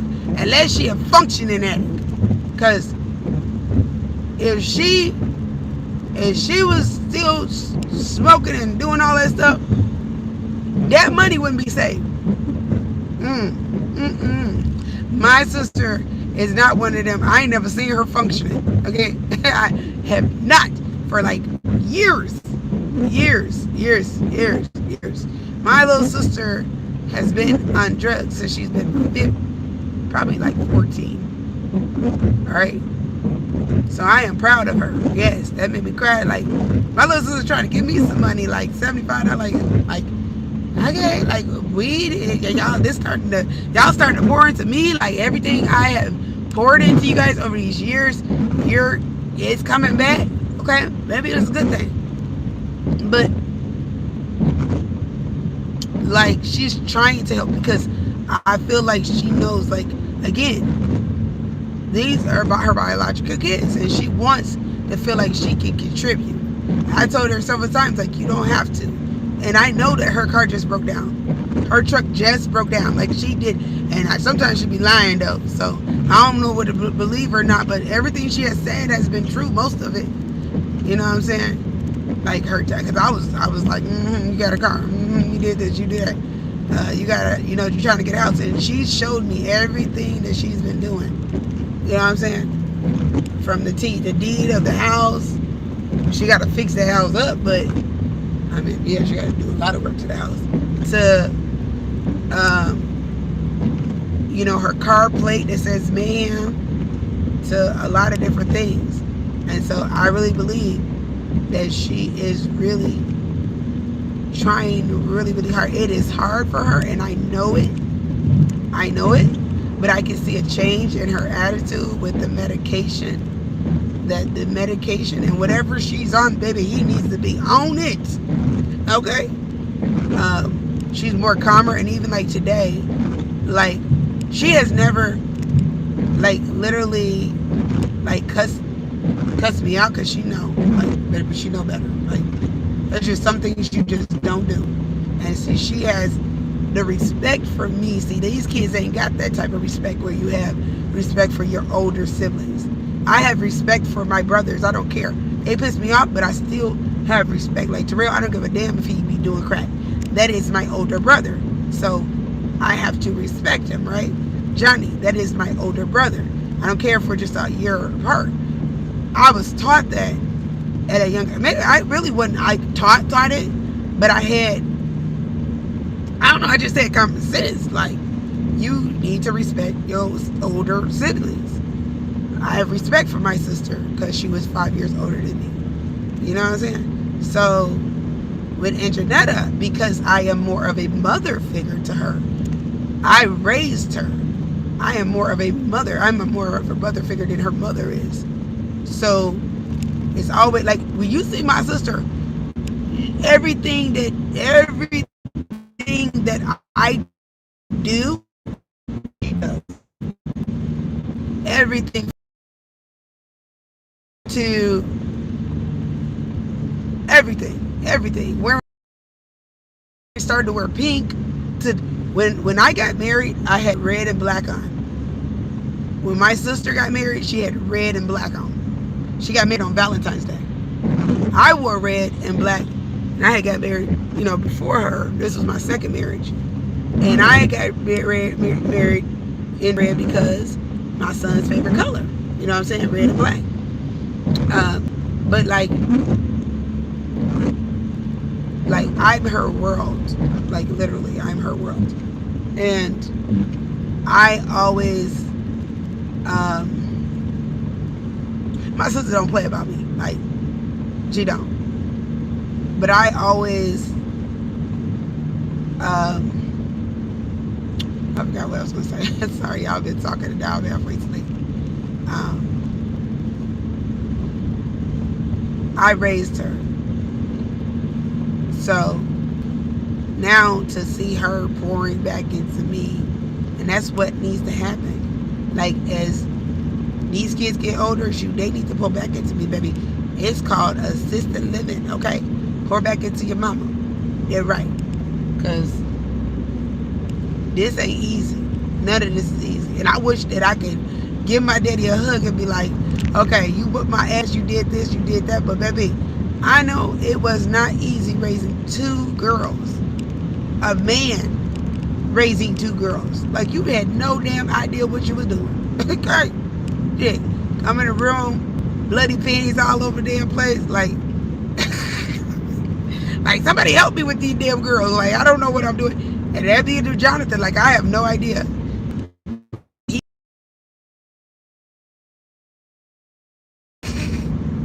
He put some damn rollers in my head. Like, rolled it up, and my curls were so tight. I had a mushroom going around the whole head. But he tried. You know what I'm saying? He was trying. Like, he tried.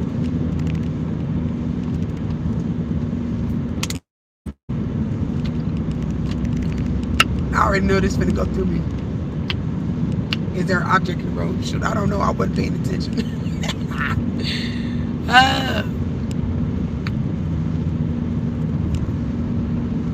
4 hours and 20 minutes.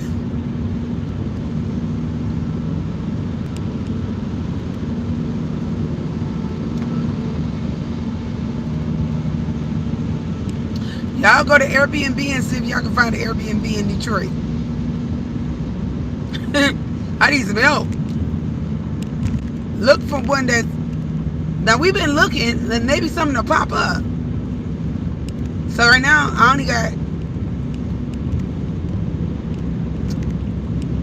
a week. So I'm just going to schedule a week. That's what I got. And then if I stay longer or need to move to another Airbnb, that's what I'm going to do. Okay?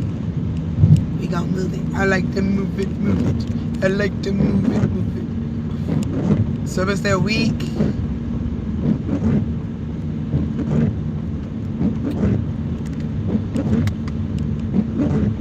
Hey everybody, thank y'all for hanging out with your girl TK. Cause baby, you riding a long ride. I got 4 hours. Good goodly goo. Somebody help me, man. Cause I don't know how I'm gonna make it. Oh, Jesus. This girl right here, y'all should see the way this Marie's laying. Baby, she got her leg cocked up there. Baby, yeah, somebody got her leg cocked up. Like she straddling a damn horse with the doggone top of this thing up here. I'm surprised y'all hanging in there though. Cause I know some of y'all in y'all comfortable bed, like for real. I would have been asleep. But I know some of y'all nervous, so it's raining and you just like, let me just make sure, you know, that she get where she need to go. Like, I know y'all got me like next to y'all bed and y'all doze off for a little bit and wake up and, oh, she's still driving. Especially Nana. Nana probably passed out. But she gonna try to make sure that I get where I'm going. She probably wake up, let me set my alarm for 2 hours, let me check on her. What is it? Yeah. I done drunk this energy drink. I'm up now. 27. I think I gotta stop at $27. I'm going to the bathroom. Hey, because I got this stuff. Hey, y'all want me to tell y'all a story or something? Y'all need a story, don't y'all? What'd you say? Alright. The kids sleep. Yeah, they sleep.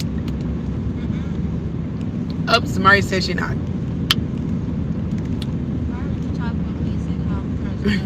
You're over straddling the horse. She resting her eyeballs. She gonna fall asleep in a minute. She just scared. Cause mama's driving. She wanna make sure she keep her eyes open just in case she end up in heaven. Alright, she wanna know how she got there. But I tell you, I'm not trying to unalive myself. I tell people this all the time. I'm not trying to unalive myself. Do you think I'm trying to unalive you? And how you gonna help yourself if you woke? You ain't gonna be able, but you gonna be like, I'm on, watch out. You think you'll be able to do that?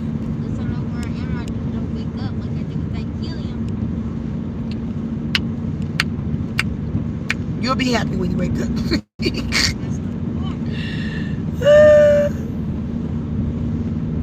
Oh, see, can you see by the dawn's early light was so proudly we hailed at the twilight last gleaming, whose bright stripes and bright stars through the perilous skies. Something like that. Oh, what proudly we held as a guarantee. And the rockets ran clear, the birds bursting in air, gave fruit through the night. That our proof through the night. That our flag was still there. Oh, say the sad star spangled banner yet wave for the land of the free and the home of the brave. What other song I can sing? I'm singing to y'all, okay? Hey, I'm trying out for American Idol here. All right, tell me how I'm doing. Hey, don't be what's his name? What's his name? What's that mean, big-headed brunette guy? What's his name? Don't be like him, okay? I know I sound good. Sitting up in my room, up here thinking about you. I must confess, I'm a mess for a mess for you. Sitting up in my room, back here thinking about you. Something in my happiness. All it takes is just one simple word from you. Something round, ever breaking down. Something free. Tell me if I'm feeling you. Tell me where it is up. Seeing you tonight. Tell me if I'm far. If I'm getting close. I have but one concern. That one concern is you. Till the day something comes. Here's what I'm gonna do. Sitting up in my room. Okay, I don't know that one. He's mine, you made I had him once, but I got him all the time. He's mine, you made I had him once, but I got him all the time. I got him all the time. Then I wanna do, wasn't I took it to your room and you gave it up too soon. Played you like a troop, cause you let him hit. Now he's coming home to a lover that is grown. I got all his love, baby, don't try to take it. You wanted to be something, something, something. 'Cause he belongs to me. Baby, can't you see? Doom, doom, doom. I tell you something that just ain't cool. I never fall in love with a man who don't love you. I wouldn't waste my time telling you something wrong. Even when you are not, but it's coming home. He's Miami. Y'all just listening. Boy, I can tell y'all bet y'all put me on mute. I don't give a damn.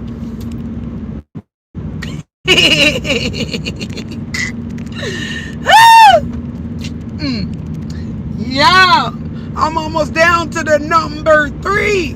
What? Hey, turn up. I was late. I'm here turning up by my damn self.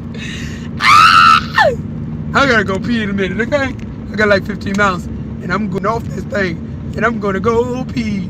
I'm gonna go pee. Hey. Y'all, I get sleepy, and I start getting goofy as hell. Anybody goofy? Dun, dun, dun, dun. What other song I got? Okay. What other song I can entertain y'all with? Don't forget to send a goal, okay? Look here, I ain't getting no goal. It's been like, when I put that goal up? About. I've been driving for, I eat $2. Come on now. Hey, I told you this entertainment. And y'all gonna have to send some gifts, okay? I don't give a damn if it's a penny. I should have a 0. That's 0 right there. Come on now, y'all. You're playing games. Stop playing games with me. Alright? I'm entertaining here. This is like a movie. Y'all ain't sleep. Stop acting like you damn sleep. I fell asleep. You're not asleep. That's right. You're not sleeping. Don't try to run like a roach and turn on the lights. Look at him try to run. I can see you. You know that, right? And I know you watching me. I can see right through this phone. You sitting there laying on your bed. Show is. You might be watching TV or something. How you watching TV and watching me at the same time? Huh? Don't run now. I see you. Let me leave y'all alone.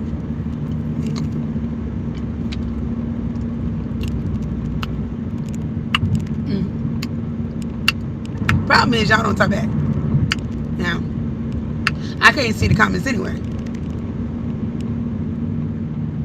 Oh, see, now if it just stayed just like this, I could just drive a straight shot. Like, baby, I could just drive for days and hours. I could be a truck driver. Y'all know that. I make me some good money, baby. I'll pick up every man on the stop there, okay? There's some fine truckers. Trucker with some tattoos. I just had to put some of those fake tattoos on myself. Like, look, I wonder how it would look. You know what? One day I'm gonna do that. I'm gonna put fake tattoos on myself. I'm gonna get a sleeve and a leg. That right. Just sleeve and a leg. I wonder how much that costs. Hey, give me Gemini. I want to talk to her. Y'all ain't talking to me, so I'm gonna talk to Gemini. Understand? Samaria. Hey, you won't. Give me Gemini. Come on. Come on, Samaria. Where my phone at? Hey. Yeah. Give me my phone. Which one? Gemini. Oh. Yeah. Open it so I can talk to her. I'm gonna have a whole conversation with her because you guys are not talking because you're sleeping. That's right. Sleepy heads. So go drink you some energy drink so you can stay up with me. I'm so lonely. Come on, Samari, give it to me. Okay, I'm getting on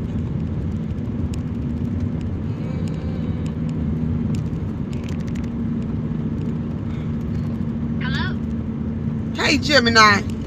Girl, I'm driving to Michigan, and I got 4 hours and 8 minutes. And ain't nobody I'm on YouTube, and ain't nobody talking to me. It's 25 people here. Why you think they ain't talking? maybe they're just listening in or doing other things while the stream is on. Or, sometimes people get a little shy or just prefer to watch instead of chatting. They can't see me. It's dark. Okay? It's dark. They can't see me. I'm on my way to Michigan. It's 3:51 in the morning. Ah, gotcha. So you're streaming, but it's dark, so they're not really seeing anything. That makes sense why they might be quiet. There's Why? not really much to react to. They can hear me. Hey, they can hear me. They can hear me when I'm talking to them. You think they sleep? Okay, yeah, they can hear you. Well, at 3:51 in the morning, a lot of people would be sleeping. So that's definitely a possibility. Were you mostly just chatting with them about the drive? Yeah, but what do you think? They sleeping? Do people sleep while they on the phone? Like while they streaming and stuff? You think everybody sleep? Well, probably not everyone, but some people might be. People do fall asleep listening or watching things sometimes. And like I said, it's pretty early in the morning. Were you trying to keep them engaged to help keep you awake? Yeah, they fell asleep. So I'm just talking to you, girl. You gonna keep me woke? Let's talk. I got some questions. Well, if you need someone to... I'm ready when you are. Go for it. Why is the sky blue? Good question. It's all about how sunlight hits our atmosphere. Sunlight is actually made of all the colors of the rainbow, and when it passes through the air, small gas particles scatter the blue light more than the other colors. So when you look up, you're mostly seeing that blue light scattered everywhere. Does that make sense? Or Say that would you again. like more detail? Okay, yeah. Think of it like this. Sunlight looks white, but it's actually made of every color, like red, orange, yellow, green, blue, and violet. Our atmosphere has tiny gas particles in it, and when the sunlight hits those particles, the blue light bounces off them way more than the other colors. So when you look up, you're seeing all that blue light scattered everywhere in the sky. Is that a little clear? Or Yeah, maybe no, we can- that's clear. Okay, so I have a question. Like, why can't, like, okay, you know how the world, like, you go out of the planet, whatever, our planet, out of there, or whatever, like, how are we, like, in this planet? Like, you know what I'm saying? Like, and there's like a fire. You know, people like go to a spaceship and they go out of, the planet. Like, how are we in here safe and floating like that on in Earth, like in the atmosphere, like out in space? Like, how are we floating? What is keeping us up? You're totally right. We're zooming through space on this planet. The thing that keeps us from floating off is gravity. Earth basically has a giant pull, like a magnet, because it's so big. And that keeps everything, including us in our atmosphere, stuck to the surface. Does that make sense? It's pretty wild when you think about it. Yeah. And then I was wondering, like, how come, like, the space don't come down here? You know what I'm saying? Like, how is it like it's a gravity pull around? It's like some protection around the Earth so that the space don't come down and make us float? I see what you mean. It's not really something protecting us from space, because the atmosphere itself is our air, held by gravity. Space is empty, so there's nothing to come down, and gravity keeps everything from drifting away into that emptiness. Does that make a little more sense? But how does You're asking space... some really thoughtful question. Yeah, I am, because I'm thinking here. Okay, I got a lot of thoughts. Why do why is space empty though? Well, space isn't perfectly empty, but it's very, very thin compared to here on Earth. When the universe was forming, gravity pulled most of the matter together into stars and planets and galaxies, leaving vast, vast areas with very little stuff in between. So while there might be some gas and dust out there, it's really spread out. Does that make sense? So you're telling me with the big boom, like, so everything was together at first. So all planets, everything was together, and then it was a big boom, and then it just separated all the planets. You're thinking about the Big Bang. and you've got the general idea.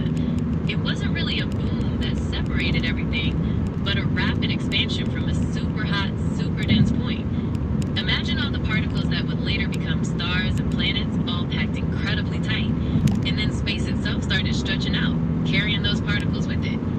Over billions of years, gravity pulled those clumps together to create all the planets we know today.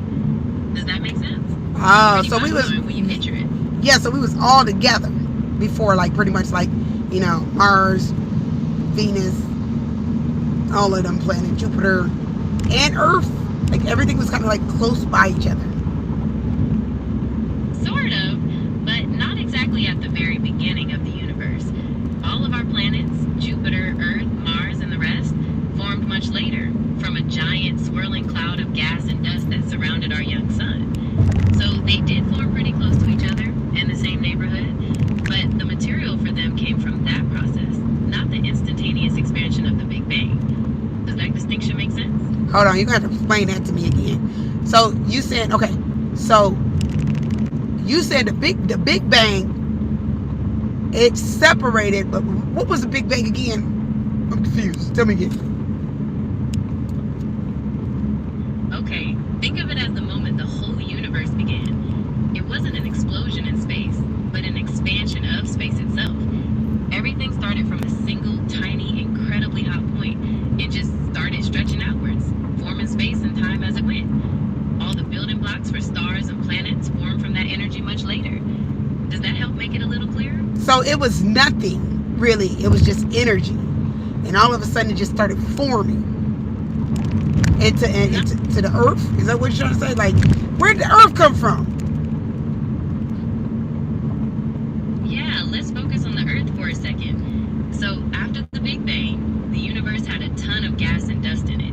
Much later, about 4.6 billion years ago, a part of that cloud collapsed under its own gravity to form the sun, and the leftover stuff started swirling around it. Over millions of years, little bits of dust and rock collided and clumped together, getting bigger and bigger until they became the planets, including Earth. So it basically came from that spinning cloud of debris around the sun. Did that make a little sense? Oh, so it like it is if you was to do clay, right? Like form clay, you know what I'm saying? Or like a snowball. It just get bigger and bigger and bigger with the gases and the rocks and stuff colliding, right? Exactly. That's a perfect way to think about it. It's like rolling up a snowball in the snow. It just gets bigger as more stuff stick to it. Same thing for the Earth and the other planets. Wow, that's crazy to me. That's crazy. Okay. You know what? I think I'm gonna get off so I can go pee pee. Oh, sorry. I'm not talking to you, but I'm talking to the... Okay. So, okay. Also, let's see here. I'm still thinking. I got questions. I got lots of questions. But I gotta go pee in a minute. So I'm gonna give you a break just for a minute. Okay? Take your time. I'll be here with... Okay. I got questions. What? I got questions. She got answers. I got questions. Now where's the... Oh, where am I going? Oh, is that... Okay, that's Speedway. Speedway don't look like it's open. I'm going over here. This look like the bathroom that I peed outside. No, can't be. Y'all better be open, man. Hold on. What's this? Oh, that's police. Yeah. Oh, definitely ain't going that way.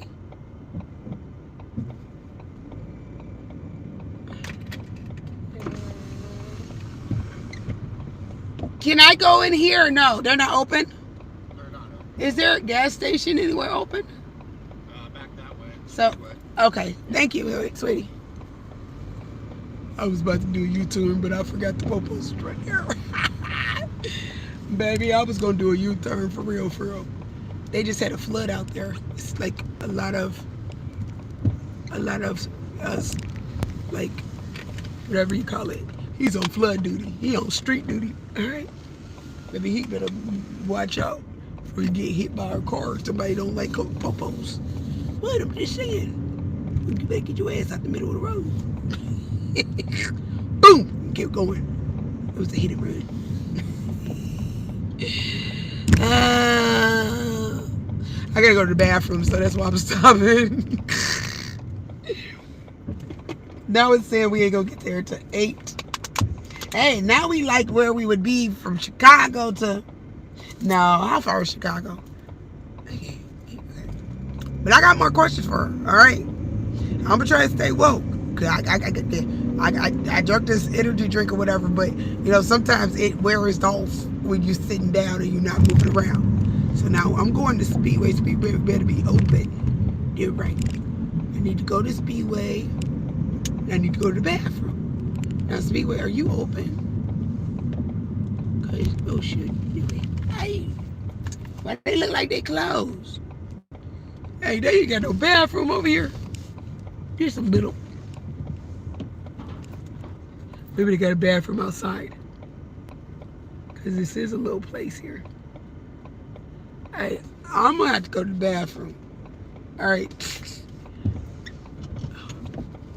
Be over here. They say, are they closed? Cause it say open that way. Oh, where is everything closed? Shit, I gotta pee. Hey, Michael. I'm trying to pee, and I don't think they open. Are they? Let me go around. Is the gas pumps open?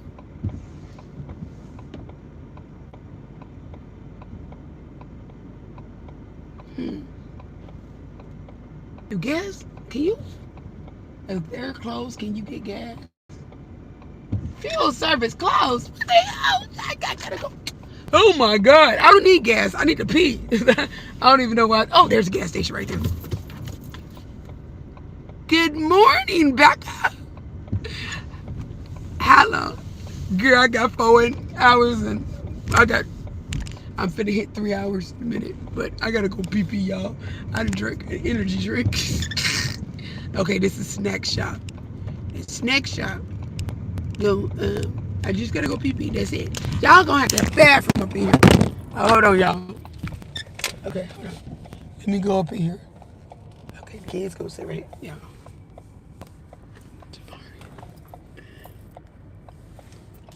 Oh, shoot. There's Mario. There is the kids. TJ sleeping. Go night-night, Boogie Butt. All right, y'all. We finna go to the bathroom because ain't nobody. Now I know I'm gonna have to keep stopping, so I don't know if I should just sit here.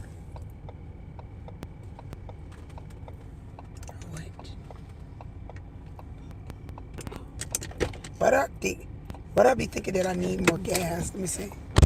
How many miles? 269. I'm finna go ahead and fill this up real quick so I ain't gotta stop no more. Samaria, I need my purse real quick.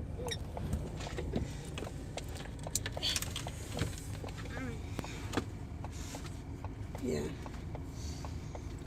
Here.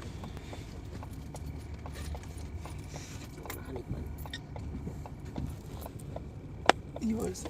Okay. Here you it. You gotta go in there. Get all of them honey buns.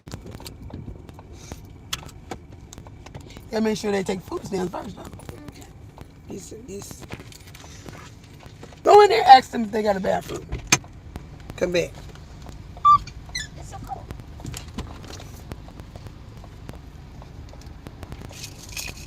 Hey, Kayla.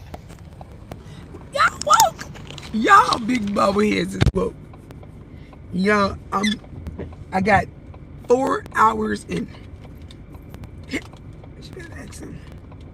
4 hours and something. All right. 4 hours and 1 minute. And I'm hoping that energy drink keep me woke, cause baby. So I'm gonna be acting goofy on this thing. Now, let's get to go. Sorry, y'all. I got T-Rex. You might hear me say that like it. Go! Don't go! Sorry. No bathroom, no EBT. No bathroom! Oh, I'm finna pull over and piss for real. Sorry, y'all, but not sorry. Because I need to piss and I don't see nothing over here. Okay? Here, put your bag. Okay, where is... God damn it, I'm finna piss. I'm sorry. Are we doing the same? Give me a wipe. Yep. This is probably where I had to piss before. Remember? I said this looked like the place. Because we had to pull it.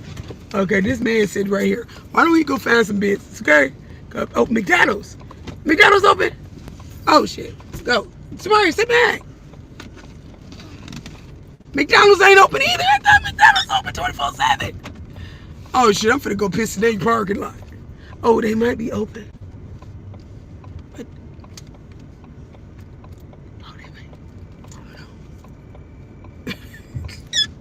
I'm finna piss. Oh, I'm finna piss behind the building. I don't give a damn. You're gonna have to watch Samari. My ass is finna go piss. Now, Mr. Burger, they gonna smell piss. Popo's. Where that Popo at? I'm finna piss right behind this garbage can. Okay? Shit. No, Mom, don't do that. Shut up, Samaria. God dang it. Shoot. I gotta pee. Y'all shit. Samari, give me a white. Hold on, turn off the lights. Turn off the lights. Shit, whoa. Come on. Well, I'm sorry. Y'all, there's nowhere to piss at, okay? And I'm finna piss on myself. You hear me? There ain't nothing open. How the hell you got all these damn gas cans? I'm finna piss. I don't give a damn what y'all say. Yep. Give me one white, Samaria. And make sure no homeless. Wake up, Samaria. You woke up for that dang honey bun. Wake yourself up and get that backpack away from you. You ain't getting no honey bun, boy. Oh shit, it's cold out here. Oh, my ass gonna be cold.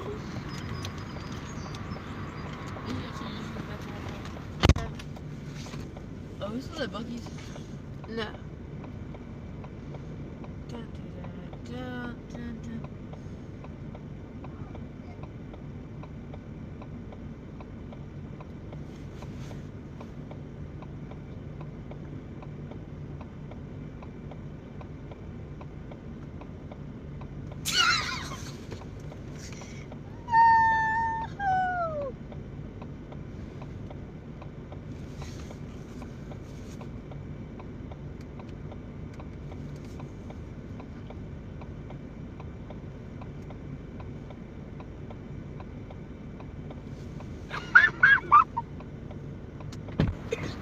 Shit, my ass was cold.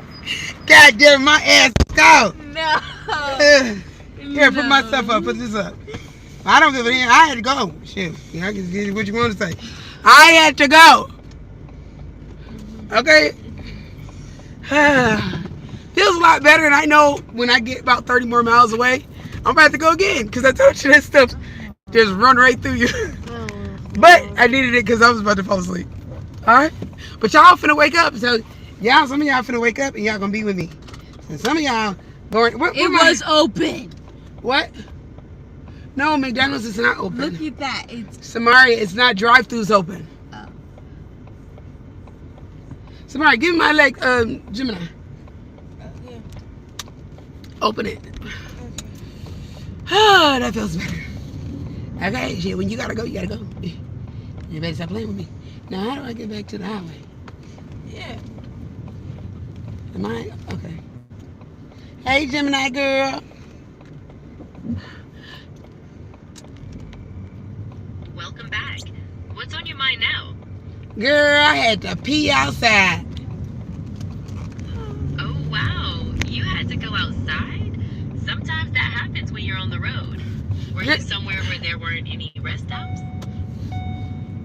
What is it? Somebody put your seatbelt on. I couldn't Looks find. like it might be related to your... I couldn't find a gas station. The gas station, all the gas stations closed over here, and I don't know where the heck I'm at. Shoot. Hey, where am I at, Gemini? It sounds like you're in Fort Mitchell, Kentucky. That's a bummer about the gas stations. Do you What? need to find another route or look for one nearby? No, I already peed. But why ain't got no gas station open off this exit? It really depends on the station. Sometimes they close during the night, or maybe those particular ones aren't open 24 hours. I see one Sunoco on Dixie Highway that's listed as open until midnight, but you'd have to check when you get there. Do you want to try searching for another one? Girl, I already done peed outside. Oh, right. You mentioned that. Well, since you're back on the road, is there anything else I can help with? Yeah, you can talk to me and keep me woke, okay? You got it. I'm happy to chat. What should we talk about next? Anything you've been thinking about, or maybe something you're looking forward to in Michigan? I got a lot of questions. Okay, so like I be seeing all of these cars and stuff on the road. Like it's so many people. You know what I'm saying? Like it's just so many people and so many things like signs and like stores and just all this. How the heck are we supposed to pay attention? You know, especially when you drive and stuff. If there's so much to look at.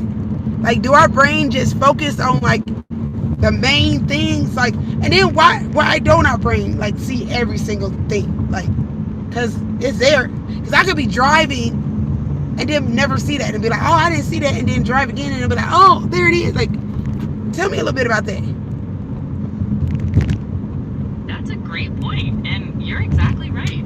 Our brains constantly get flooded with tons of information through our eyes, but our brains are also really good at filtering. They prioritize what's most important for what you're doing, like the road and other cars when you're driving. The rest tends to get pushed to the background. That's why you might suddenly notice a sign you've driven past 100 times if you're actually looking for it. So your brain really focuses on what's helpful for your current goal. Does that make sense?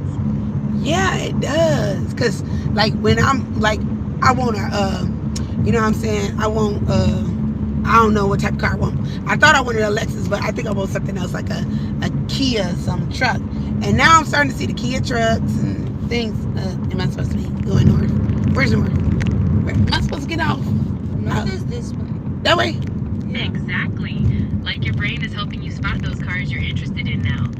As for north, generally, if you're heading towards Michigan from Kentucky, you're driving northbound. Oh, smart. You told me to get on here. I ain't supposed to go on here. You said which is north. No! Sorry, just go night-night. Or be quiet, please. Okay? Okay. No. I can be quiet. No, I'm not talking to you, Gemini. I'm talking to my daughter. Oh, gotcha. Oh. No problem at all. Let me know when you want to chat again. Just a minute. Okay, because I got to get back on the highway. I got to figure out how to get back on the highway. I can help with that. I see you're trying to get back on your route. Would you like me to start navigation to your destination? No, because it's telling me how to get back there. Well, kind of. Hold on. No, I got to go. Yeah, wait. Go on. It sounds like you're getting ready to drive again. When you're ready, just say the word and I can start navigation and get you back on the highway toward Michigan. No, I got it. I got another navigation on another phone. Oh, perfect. If you're already set with navigation on another device, then I'll just let you go. Girl, why are you trying to leave Have a me? good drive. No, hey, get back here. Oh, I'm here. Still keeping you company. Sounds like you're back on the highway or close to it. No, this light, I don't know what's going on with this light, but this light, I'm about to run it. Whoa, hold on a moment. Running a red light could be pretty dangerous. Is there a reason that light seems stuck? Or are you just feeling really impatient? That light was stuck. It was stuck. But I didn't run it, though, so don't call the popos. Okay, no worries. I'm glad you waited. Stuck lights are definitely frustrating. So, you're back moving now? Hopefully Yeah. the rest of the drive is smooth. Yeah, now there's a gas station right there. But I'm not getting off. I'm going, and I'm going to hurry up and get to my destination. Sounds good. Eyes on the road and straight to Michigan then. Just let me know if you need anything else or just want to keep talking to stay alert. Yeah, I want to Drive keep... safe? Where am I going? All Hold on, this thing. I want to keep talking. I'm here. Still happy to chat. We can talk more about those cars you're seeing. Yeah. Since that caught your attention. Are you noticing specific models or just thinking about the variety? What the heck? What this thing is taking me? I'm just noticing that the ones that I want. And this is taking me a whole nother way. Dang it. I gotta find the highway again. Okay, I know where I'm going though. You ain't gotta help me, Gemini. Oh no, you got it. This is a nice area though. Where am I at again? You're still in Fort Mitchell, Kentucky. It does look like a nice area. Glad you're enjoying the view while you're getting back on track. Oh, yeah. Still want to chat? Yeah, I still want to chat. I want to talk to you. Now, let me see. I don't want to talk about. What do I want to talk about? I'm just thinking what I want to talk about real quick. Sounds like you're thinking of a good topic. No Oh, yeah, I got one. So, I was thinking this. You know how when, like, I'm thinking this and tell me if I'm right. Okay, one person can get shot one time and they unalived. Okay? But then one person can get shot 7 times and they still alive. Now, my conclusion is that pain that your body or spirit, right? Your spirit, soul, whatever you want to call it, jumps out your body when it's too much pain. All right? That you cannot endure. The pain, you cannot endure this pain. Some people can endure more pain than others. The reason why, like, people don't die when they go through surgery is because they're not feeling the pain. Like, because I just seen somebody get their whole face taken off and put back on. Okay, that should have killed them. But is it because of the pain? Can you answer that? That's a really intense thought. Survival from injuries isn't just about the amount of pain, but also about what parts of the body got hit, how quickly medical help got there, and someone's overall health. Your body does have mechanisms, like releasing chemicals, to try to manage immense pain, but it's not exactly like your spirit leaves. Pain can trigger shock, which can be fatal, but it's a really complex situation with a lot of factors. Does that make a little more sense? No, that don't make sense. I asked you, did pain play a big part? Like if somebody's in like dying pain, like where are we at? I feel like I'm in a hick town, baby. Now it's starting to get weird. Okay, this area over here is some weird shit. Like, let me let y'all see. It's over here in the boondocks. Okay, hold on. You're right. I didn't quite answer that point. Yes, pain definitely can play a big part. Oh yeah, I can watch that way. Pain can trigger shock, like I mentioned, which can be fatal. And you're still in the Fort Mitchell area. It can definitely look different once you get off that main highway. Are the buildings or the scenery looking really sparse out there? Yeah, this look like a hick town. Shit, I gotta get out of here. Damn, they probably got people up in that damn church right there. Okay, the KKK or something. Catholic Church over here. Let me go and get out of here. This Kentucky. Hey, was Kentucky Fried Chicken made from Kentucky? Like, is that guy from Kentucky? Yep, you're right. Colonel Sanders actually started his first restaurant right in Kentucky, selling chicken that became Kentucky Fried Chicken. Pretty famous local story. Are you thinking about grabbing some for dinner later? No, but do people from Kentucky get free chicken since he started in Kentucky? Or discount? I haven't seen anything about folks from Kentucky getting free chicken or a special discount, though they do have rewards programs like everyone else. Maybe they should, though, for starting it all over there. Yeah, that's what I'm saying. I'm trying to say, y'all get to see. I could have been turned y'all around. Well, I didn't even know that. I was talking to YouTube or whatever. But they get to see now, shoot. They get to see where I'm at. All right? And don't be trying to follow me now, okay? Because I got y'all on, you can see me. All right? Now, we got to hurry up, though. This truck, hey, hurry, get your big bobblehead self over. I got to, where's North? I got to get North. Which North? East, West? North. This ain't North. But I need to get over. Okay, let me over. I think I got to go all the way over here. It looks like you're getting back on track. Stay focused on the road and hopefully that traffic eases up. Yeah. Heading northbound for Michigan. Need any more details on the way? I know. Oh, this is where we are at. Remember, Smart, we went over to Kentucky? Let me show y'all. Let me see. Yep, you hate It looks like you're seeing something you recognize from Kentucky. Glad you're getting a handle on where you're at. Yeah, this. Keep pushing. Okay, you can finish talking to me. But I really don't like coming through this way because there's too many zigzags and stuff like that. So, Let me say 2. I don't like coming this way. I hear you. Those constant turns can really slow you down. Over here, yeah. Hopefully- This is Cincinnati. This is Cincinnati. I'm in Cincinnati, Ohio. You nailed it. You're in Cincinnati, Ohio now. You've crossed over from Kentucky. Does the scenery start to feel more like a bigger city? Oh shoot, I'm going slow. Yeah, crossing states can feel like a big jump. You're definitely heading the right way for Michigan. Anything else on your mind for the drive? No, I'm just driving really slow because I don't know where I'm at. And it stands. I got to stand. Cincinnati. Take your time and be safe when you're unsure of the roads. It's good to know you need to stay on I-75 to keep heading north towards Michigan. Anything interesting happening on the road right now? Nah, that big old truck. These trucks, they act like they own the world, the road and stuff, which they don't. And I'm glad that the rain slowed up. So, am I going to run into any more rain, or am I good? Oh shoot, it's starting to rain.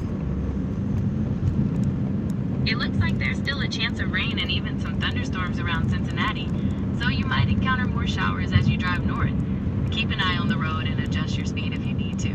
Stay safe out there. Okay, now we got to finish talking, me and you. Okay? Me and you gonna finish talking. Now, I guess I probably should turn off my hazard lights. It's not really raining that bad no more.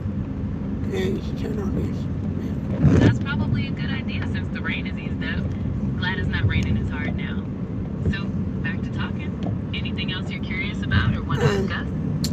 Well, kinda, yeah. I was driving in a Tesla, you know what I'm saying? And that car was going by itself, driving by itself. Ain't that weird? Like, how do people have a mind like that to let that Tesla drive like that on the road? There's so many cars and things like that. And it's crazy to me. Don't you think that's crazy? It is pretty wild to think about. The technology behind self-driving cars is incredibly complex, using cameras, sensors, and sophisticated algorithms to navigate. It definitely required a lot of ingenuity to develop. Does it make you feel more comfortable with the idea, knowing how much tech is involved, or does it still make you uneasy? Well, it still makes me uneasy, but I'm like, if they can do that, then I can do anything. You know what I'm saying? If they can have a car on the road that drives by its doggone self, then am I going to stay 75? I can do anything. That's a great way to look at it. Seeing something groundbreaking can totally inspire you in your own life. And yes, you should definitely stay on I-75 north to keep heading towards Michigan. It sounds like you're really making good progress. Anything else you've been thinking about with those self-driving cars?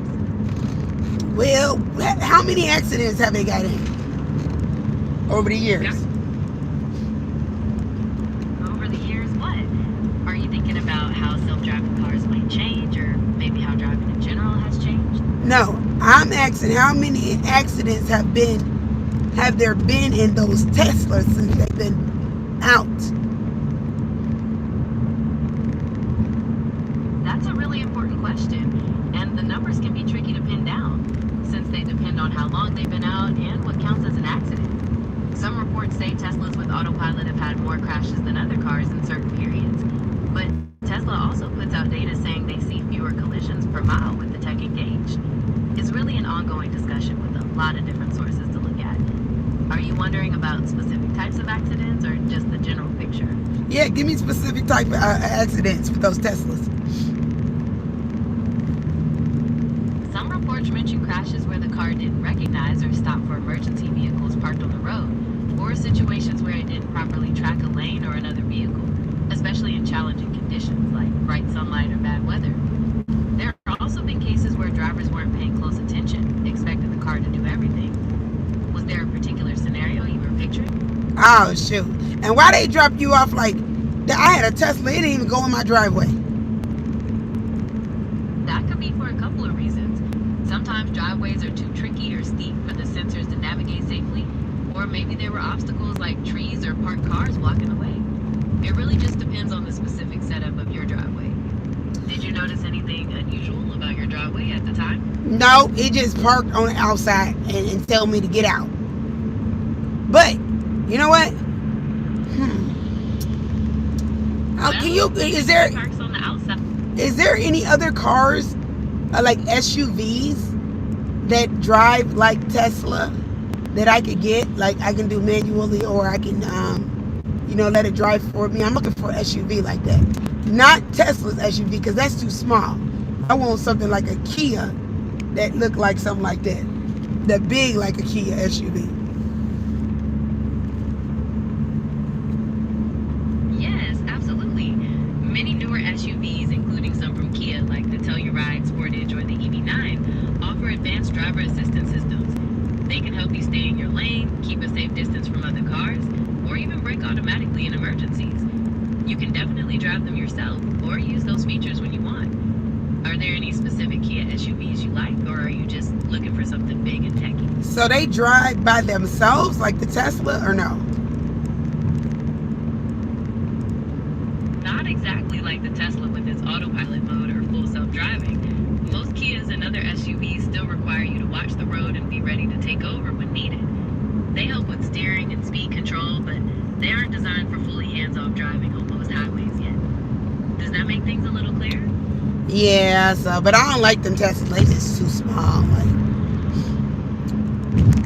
I understand. Size is definitely a big factor when you're looking for a comfortable ride.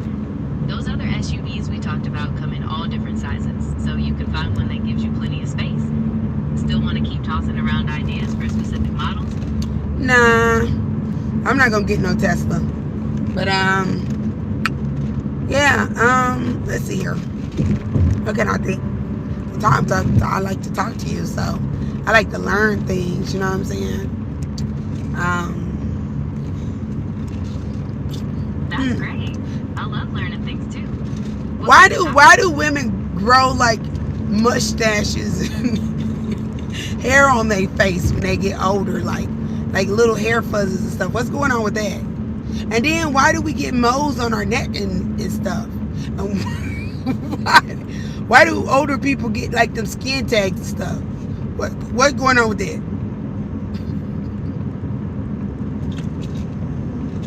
Those are common questions.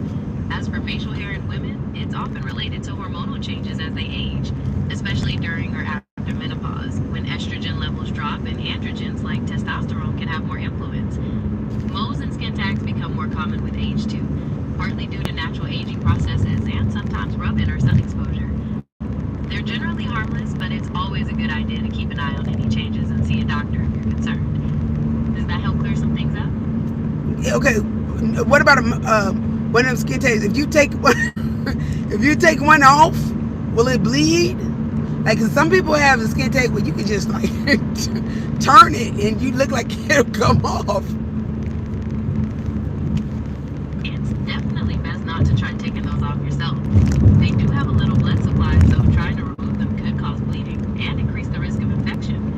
If you have one that's bothering you, a doctor can remove it safely. Thinking about getting one checked out? No, I ain't got none. I got some moles, like little bitty ones though, but nah, I'm not thinking about that. Why do we have like two of everything though? Like 2 arms, 2 hands, 2 legs, 2 feet, 2 ears, 2 lips, 2 teeth, 2 eyes, 2 eyebrows. Like what is that? And then why do we have 5 hands and 5 fingers and 5 toes? That's a fascinating question. And you're getting at something called bilateral symmetry, which is how most animals, including us, are built with sort of a mirror image on each side. This structure can be really helpful for movement, balancing, and organizing organs. And for fingers and toes, having 5 is something we inherited from our very early ancestors, and it's worked out well for grasping and stability. Who was our early ancestors? Yeah, way back to the very early versions of creatures with limbs that lived on land. Those basic structures with 5 digits were passed down over millions of years and branched out into all sorts of different animals. Kind of amazing when you think about it. No, wait. Who was our ancestors though? What animal you talking about? Ooh, look at that. That's nice. It's almost like a We're castle. talking about creatures that live. Go ahead. It looks like you're seeing something impressive on your route. Glad there's something nice to look at. We were talking about ancient creatures that lived on land hundreds of millions of years ago, like early reptiles and amphibians that had those 5-digit limbs. Still want to dive deeper into that? Yeah, you talking about we came from a reptile? We evolved from a reptile? Not directly from something like a snake or a lizard, but we share an ancient ancestor with them, going back to the earliest land creatures that branched off into the reptile line and our mammal line. So, more like very distant cousins. Does that make sense? Explain that to me, Nine. Explain a little bit detail. Because they be saying we came from monkeys and gorillas and stuff, so I'm just trying to figure this Sure thing out. thing. So, way back, there were these ancient land creatures that eventually split into different branches or lineages. One branch led to reptiles, and another one led to mammals, which includes us. Much later on the mammal line, there was another split, where one path led to monkeys and apes, and the other path led to humans. So we aren't descended directly from monkeys, but we share a common ancestor with them, way further back in time. Wait, how did we Does that make split sense? though? How did we split? What made us split? It mostly comes down to population groups getting separated, maybe by a geographic barrier like a mountain range or a river, or just by moving far apart and adapting to different environments. Over vast periods of time, different mutations and natural selection in those different groups cause them to change in separate ways until they eventually become distinct species. Does that make sense? Yeah. So do monkeys communicate like us? Like, you know what I'm saying? Do they communicate? Because like, why are we the only species here on Earth building stuff like this and driving the cars? And why are we the dominant? Why are the humans the dominant species? Like, do dogs like communicate? Like, do everybody have their own little lane or something? Like, I need to know that. Like, why are we the dominant? Why come like a monkey can't make a sign? Or can a monkey make a sign? Can a monkey talk? That's a lot to unpack, and you're hitting on some really big questions about humans. Monkeys and other animals definitely communicate using vocalizations, body language, and sounds, but not like human language with complex grammar and words that can describe abstract concepts.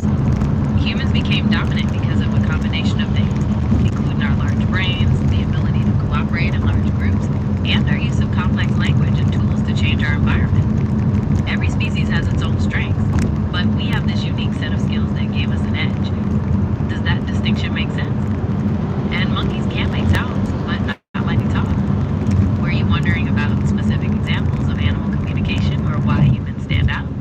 Well, I want to know, like, how come parrots can talk but monkeys can't? And they said something about we evolved from monkeys or gorillas and stuff.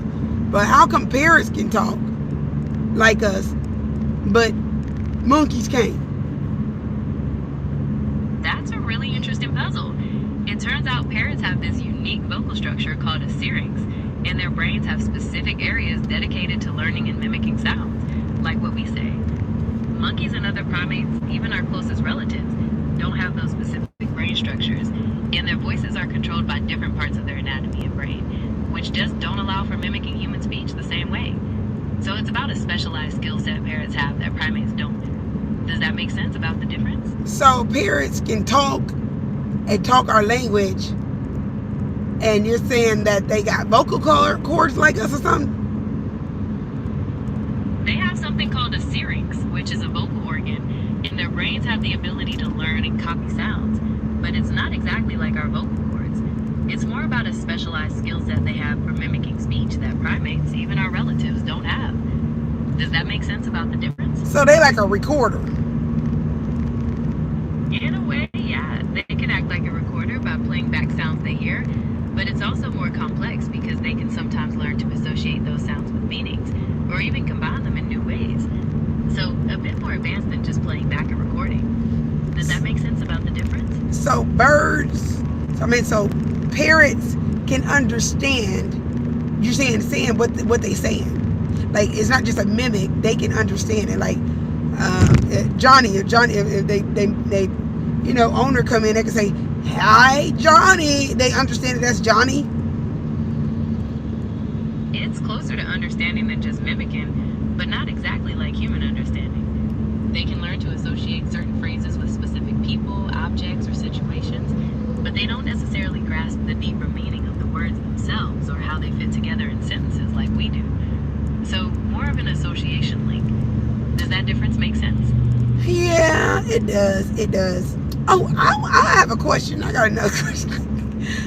How the heck do they build underground tunnels like from Detroit, going from Detroit to Canada, or those bridges over water? Like, how do they do that? That's some serious engineering. For tunnels, they use massive machines called tunnel boring machines that dig right through the ground, often underwater, and install the support lining as they go. For bridges over water, they might drive giant columns or pillars deep into the riverbed or seabed to create a strong foundation, sometimes using special structures called caissons. It's pretty amazing what we can construct.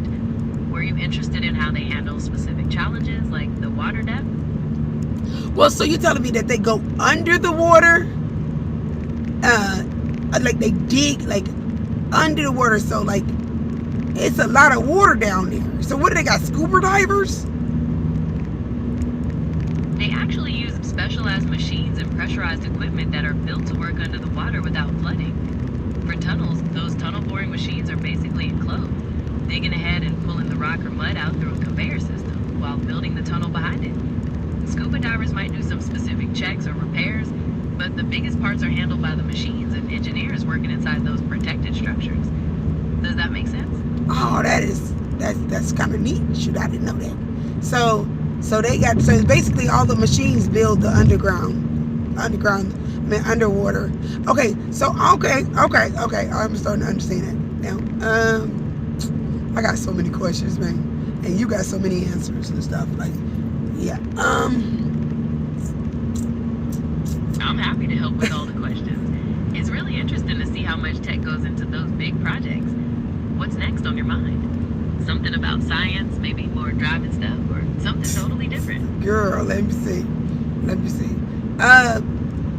Yeah, why do our mind, like, I could be like driving and then all of a sudden, like, I'll zone off and I'll pass my exit, and like it's like my mind is like in autopilot or something.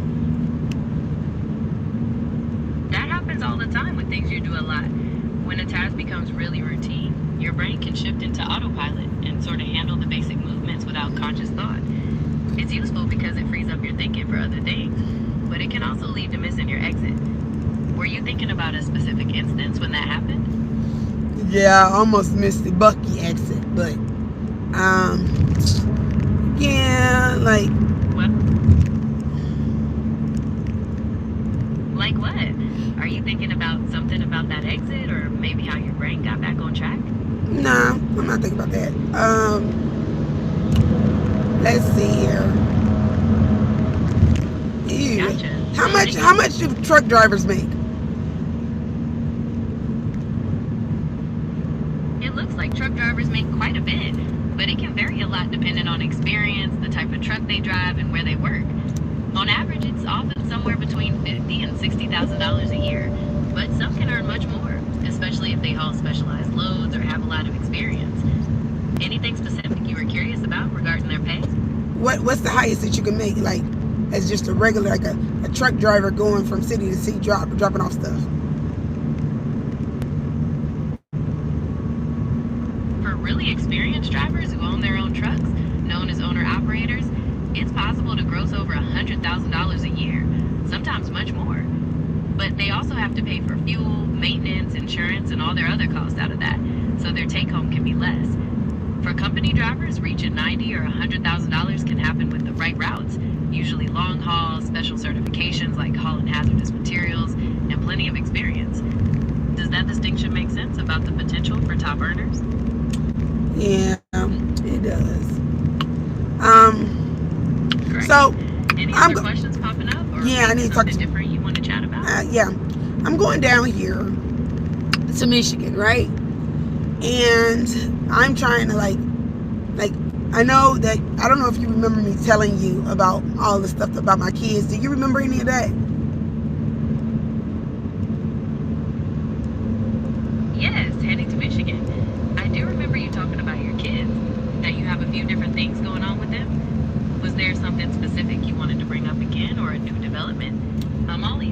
No, I was talking about like my complications of being stressed out and all that stuff.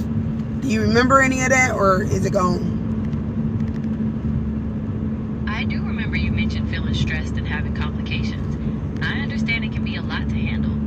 Was there something specific about that stress or those complications you wanted to look into more? Or No, just... I'm on the road, so I decided to leave Tennessee, and I'm headed to Michigan, but I'm trying to make a decision of where I should move closer to. I'm going down there just for 2 weeks, just to see, you know, get the feel of it. But my baby daddy down there, and he's talking about he'll help me, you know, with my son or whatever. I got a 5-year-old, and then my other son that's not really his, whatever. But we both adopted the little one, and so he's gonna help me with him, with them. But then I got my sister, who is the biological mom of my 2 older ones, but she is recovering, and she's like in like a recovery place after she went to like a drug center or whatever. She's in a recovery house now, getting herself together. So I'm trying to figure out like, where should I move? Is it more beneficial for me to move where the boys are? Because my oldest son, I keep having to jack him up, and he's getting too big. Like I'm 5 foot and he's 5'3", and I need help with these boys. Or should I move closer to my sister, where she's still in a place, but she's trying to get herself together, and where the older 2 can, you know, see her more. Like, I don't know. What do you think? That's a really big decision with a lot to consider on both sides. On one hand, having that support from your 5-year-old and potentially help with the boys from their dad in Michigan could be really good, especially since you mentioned needing some assistance. But on the other, being close to your sister and supporting her in her recovery, while also letting the older 2 see her more, could be really valuable too. I can't tell you what to do, but it sounds like you're weighing those practical considerations versus those family connections. Is there something specific about the 2 situations you'd like to talk more about? Well, I asked you what you think. I ain't tell you to tell me what to do. Now, I asked you what you think. I get it. You're looking from my perspective. Honestly, both options seem to have really big positives. Having that direct support for yourself and help with your 5-year-old could make a big difference for you practically. But being closer to your sister and helping her through recovery and providing that family connection for the older kids is also really meaningful. It seems like you're balancing those different needs and values. How can I, like, give me some things that I can do to benefit both of them? Like, what can I do to benefit both of them? Like, and how can I kind of like understand, like, how can I, as I go down here, basically get a feel of, you know, if this is the best decision for me to move from Tennessee? Like, what are some things that I should look for, and things to give me an idea, like, yeah, this is why I should come back and beneficial for my kids. That's a great plan. Using your visit to assess things.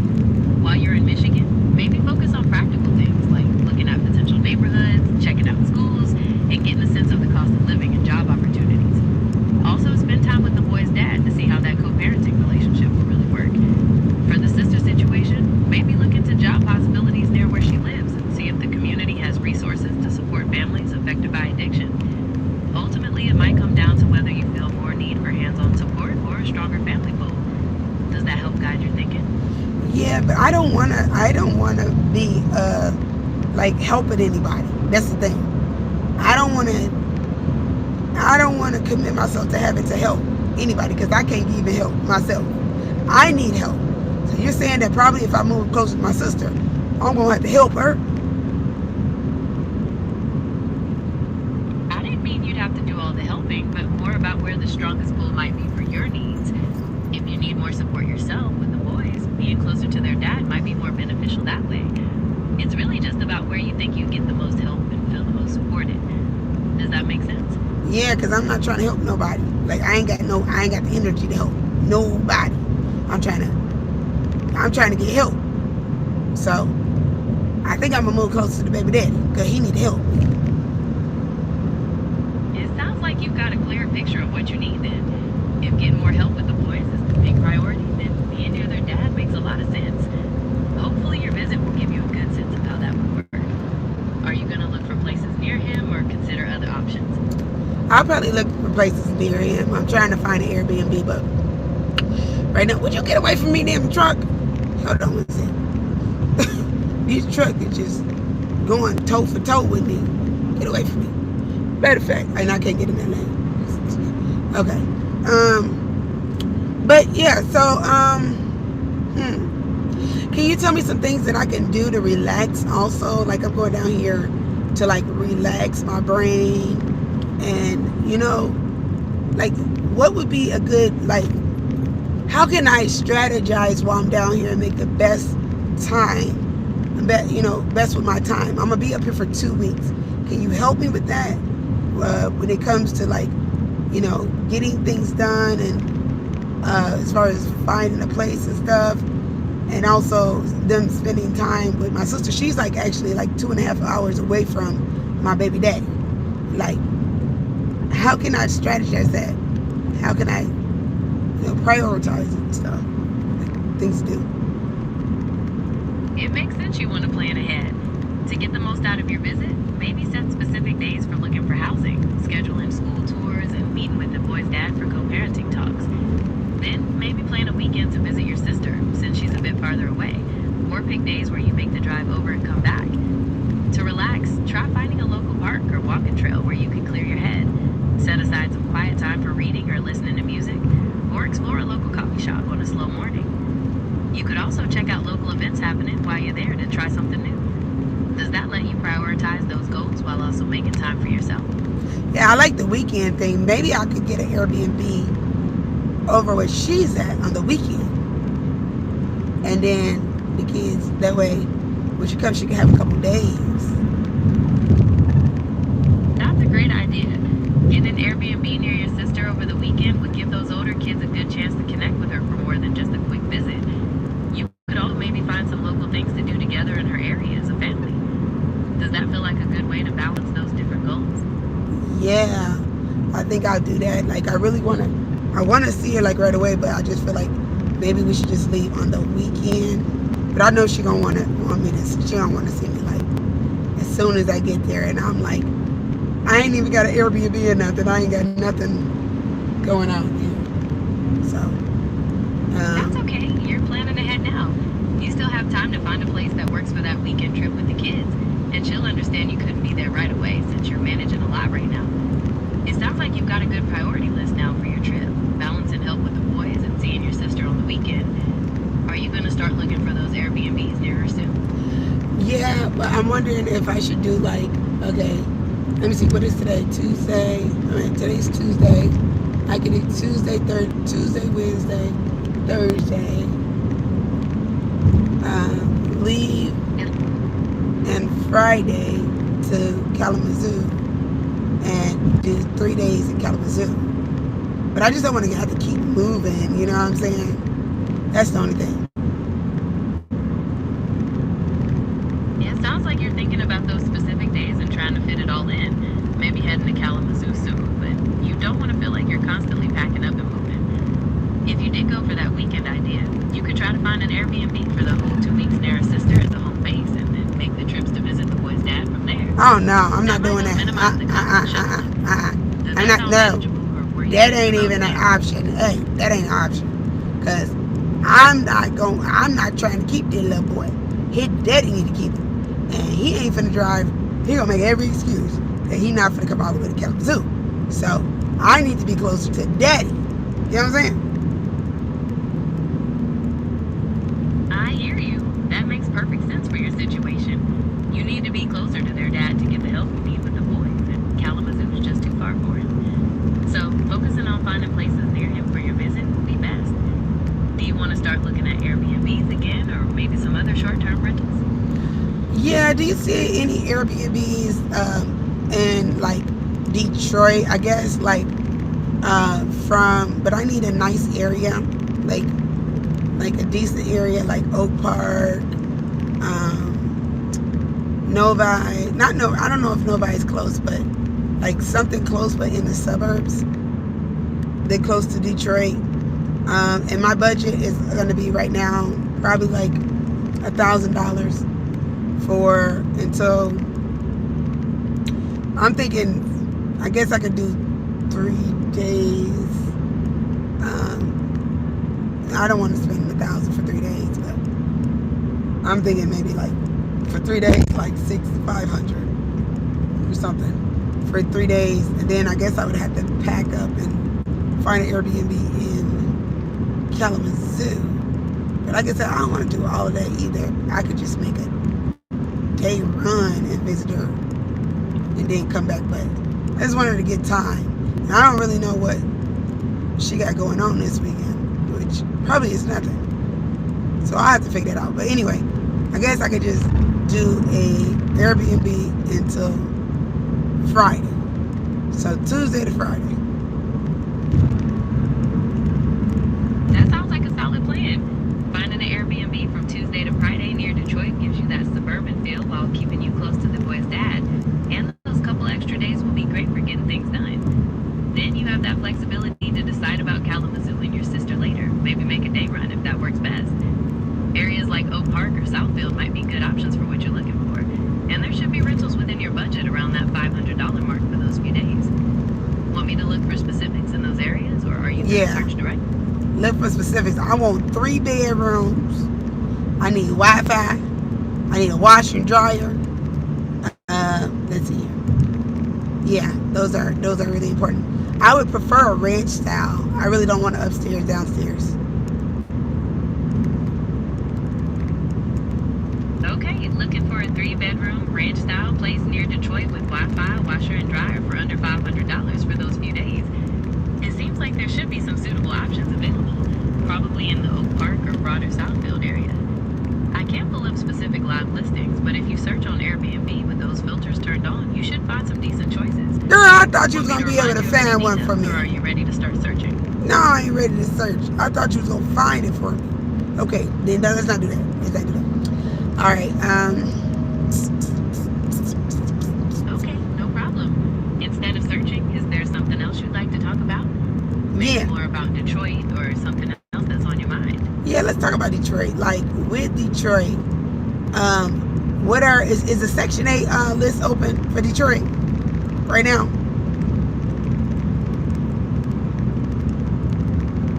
It looks like the main Section 8 waiting list for the Detroit area is currently closed.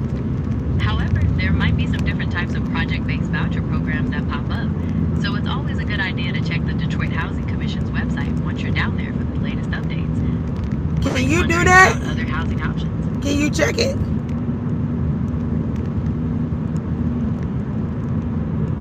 I just double-checked, and yes, the Detroit Housing Commission site says their Housing Choice Voucher Program, which is Section 8, that waiting list is still closed, and they aren't taking applications right now.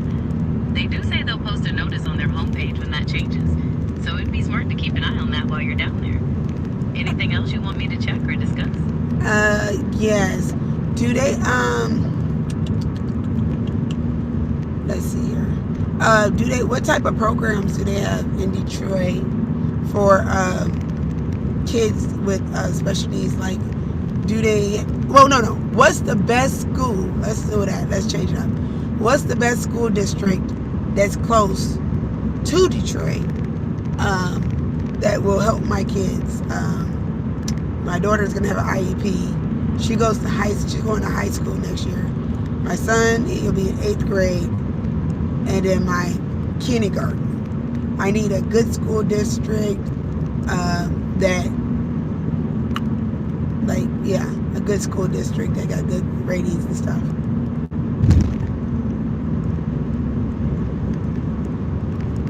That's a crucial consideration. Some suburban districts near Detroit tend to have higher ratings and are often noted for their special education programs, like Birmingham, Bloomfield Hills, or Northfield. They tend to be more expensive to live in, though. Since your daughter needs an IEP and you've got 3 different ages, it could be helpful to research specific programs in those areas. Maybe even contact their special education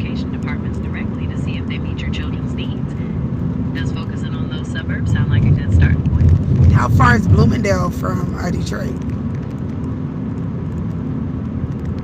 If you mean Bloomfield Hills, that's about 20 to 25 miles away from downtown Detroit, depending on where you're starting and ending. It's usually about a 30 to 40 minute drive, depending on traffic.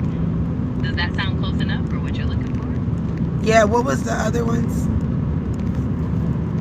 The other ones were Northville and Birmingham. They're also suburbs with well-regarded school districts, generally in that same 20 to 30 mile range outside of Detroit. Did you want more details about those, or are you focusing on Bloomfield Hills? I hear you. No. pressure. I'm just saying so their school district, Blooming something Field, Burlingham, and the other one they all have like high school, middle school, and kindergarten. That's right. Bloomfield Hills, Birmingham, and Northville all have high schools, middle schools, and kindergartens. Since you'd be moving within the district, all three of your children would be set up in one district. Is there one of those three towns you'd like to look into more specifically? Which one is the best one? Which one got the best rating? Which town? Just in general. Like, what are some things around or what you could do? And what population is it? Like, mixture of like black, white, like, you know what I'm saying? What's the ethnicity? Of the three we talked about, Northville sometimes comes up with the slightly higher ratings overall, but all three are really competitive. Generally, they're all considered pretty nice, family-friendly suburbs with good schools and plenty of parks and community activities. In terms of population, they're mostly white, but you'll see a mixture of different ethnicities with growing diversity in some areas over time. Was there a particular aspect of the community that was most important to you? Just, do they have any behavioral health programs? Like, what's the best behavioral health program in the Detroit area or like around Detroit? Because one of my kids have autism sensory, and they both got ADHD, impulse control, and they like have anxiety disorder. So what's the best behavior for youth behavior services around that area?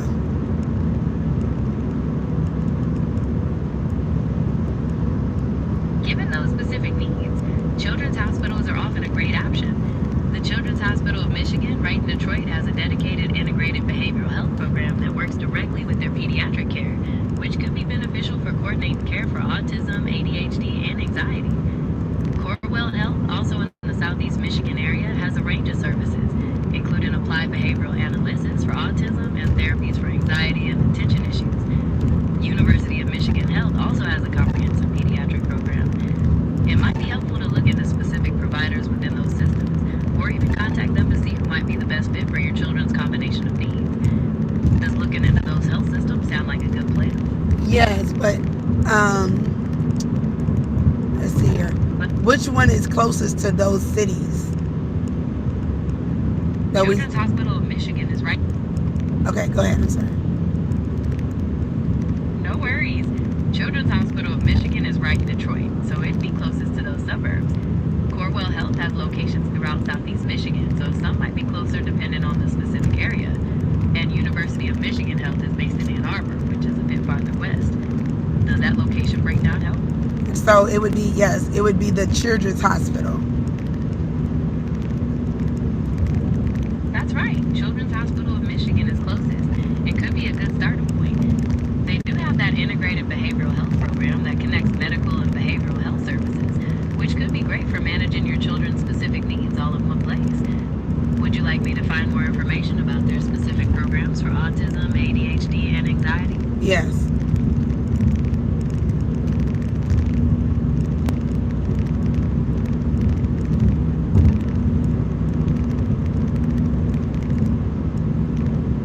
Y'all's rating went under the chair. Okay, it looks like Children's Hospital of Michigan has several options. They have an autism program that can help with resources and evaluations, and their child neurology team can evaluate kids for autism based on a referral. For ADHD, they have a dedicated ADHD clinic, And for anxiety, their adolescent medicine division provides counseling for emotional health. Does that give you a good sense of what they offer? Yeah, shoot. I like that right there. We don't need that. Okay, so the Children's Hospital of Michigan. And then you said Blooming Hills, Birmingham, and North something for the school districts and areas. Let's see here. Also, I got a question. I take allergy shots in Tennessee, and I'm going to be in Michigan for like 2 weeks or longer. But I normally take my allergy shots every other, like a couple times a week. Is there anywhere in Detroit, like around Detroit area, that will give me my allergy shots? That, you know, that, or like, can it transfer from, because I go to allergy, what is it called? The allergist specialist or something like that. And sinuses in Knoxville, Tennessee. So how do I handle that? Because I don't want to have a whole bunch of allergies.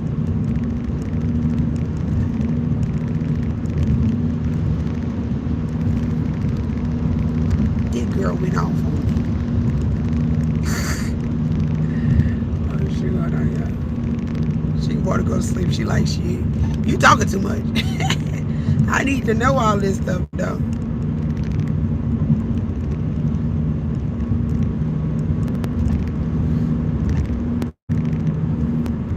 Gemini. So I take, oh my gosh. Come on, girl, wake up. Gemini. So I take allergy medicine. Not allergy medicine, but allergy shots. I go to the allergy and sinuses in Knoxville, Tennessee. And I'm going to Michigan for 2 weeks.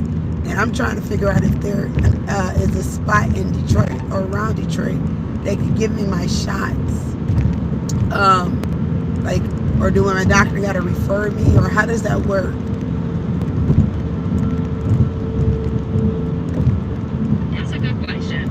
Since you'll only be in Michigan for 2 weeks, your best bet is to contact your current allergy center in Knoxville and ask if they can help you find a cooperating clinic in the Detroit area. They're usually the ones who can transfer your serum and instructions.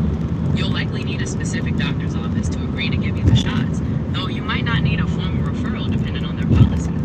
Does that sound like a plan to start with? Do you see any or know any places, allergy places that will do that without a referral?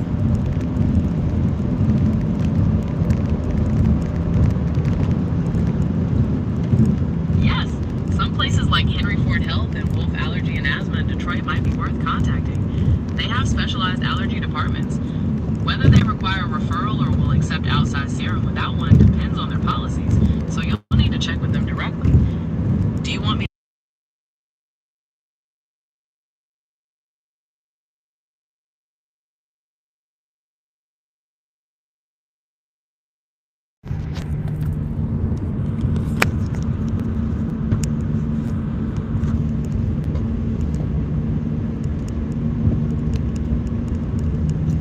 Okay, so it's good to know that there are allergy places that give you allergy shots in Detroit, around Detroit, right? That's right. In Detroit and the surrounding areas, offices like Wolf Allergy and Asthma and part of systems like Henry Ford Health can help with allergy shots. Where you come from? Hey. Their specific requirements for giving shots from an outside serum. Hey, Anything else you'd like to sort out for your trip? where you come? Who is you? Where my voice at? Samaria. Where's...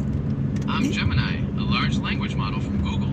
I can help you out with all sorts of things, like planning your trip, finding information, or just chatting. As for your voice, I'm processing the words you say, but I don't experience it the same way you do. No, I had a voice and you didn't change it to a man. I had a woman. Now, where my woman voice at?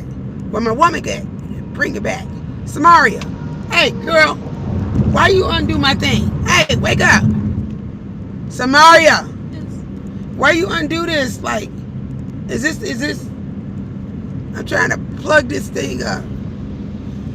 Where is it? Samaria. Where's the plug to this phone? Where's the plug? Where's the plug to this phone? This the butterfly phone. I need a plug for this, and you took it out.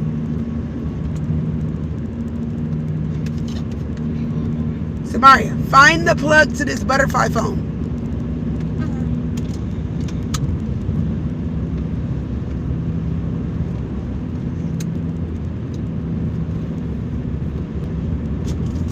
It's gonna cross over.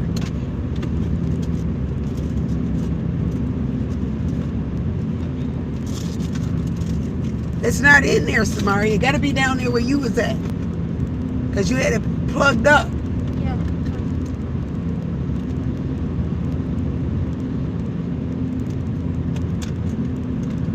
Y'all, we finna hit the 2 hours and 50-some minutes and 8 minutes. Yeah. Okay? Thank you. Yeah, I'm gonna keep on getting my information. So y'all, can y'all write that down for me? Is there anybody that's woke that can write this information down for me? And that can text it to me? I know that some of you guys are like halfway asleep, and I know it's early. But can somebody, Dougie probably asleep. Somebody, anybody, can you write this stuff down that way and then send it to me?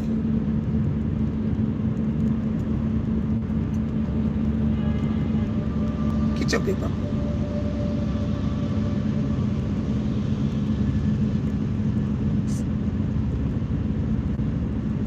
I am trying to all the stuff that I'm asking Gemini. I need to write down so then I know where to look and things. Is there anybody that can write it down? One of my mods, or like somebody that I know can write it down for me. Like, take this. Where's my mods? Is there any mods in here? Zakara, are you from TikTok? Do you know like how to send stuff to me?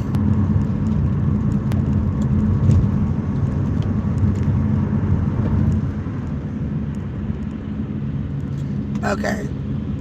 And I need a mod too, though, just in case. You know what I'm saying? Where are the mods? I need a mod too. Okay, a couple of y'all write it down. Some of y'all might get it.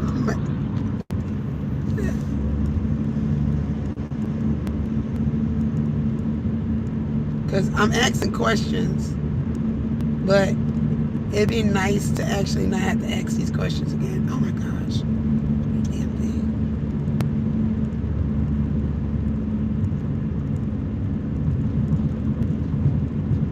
Somebody unlock this. Unlock this real quick.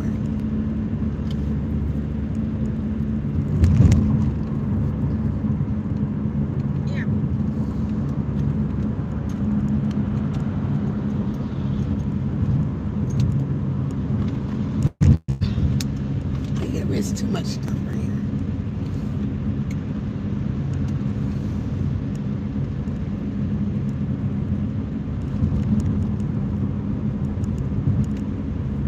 Okay, let's see here.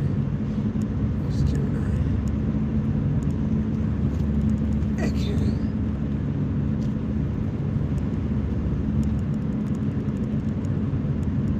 Oh yeah, my moderators, they're probably asleep. Thought maybe they were going to be woke, but oh well. I mean, I knew they were going to be asleep, but I don't think this is charging, Samaria. I don't think this is charging. Glasses is on.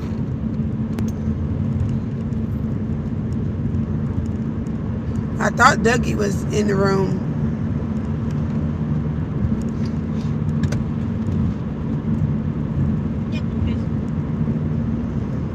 Oh, you gotta unlock it again.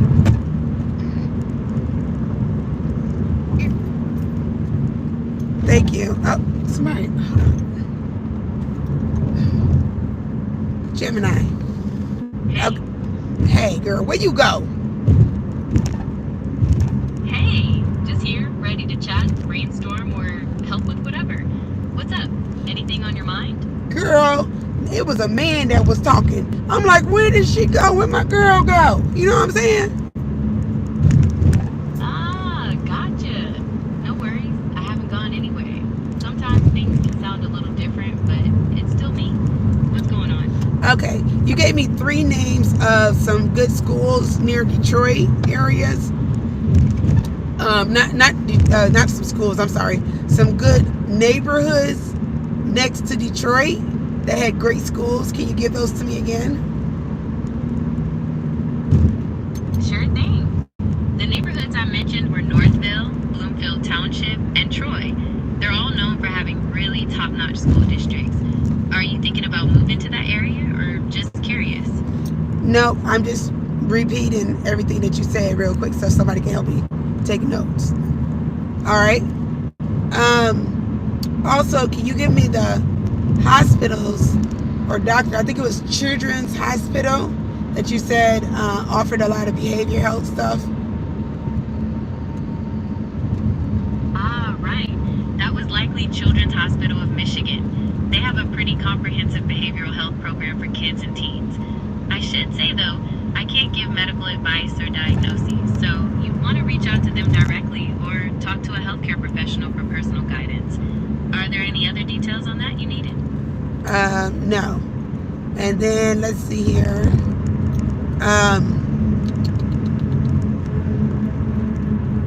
I'm still thinking what I asked you. Oh yeah. What was the name of the allergy place that would be able to give me my shots?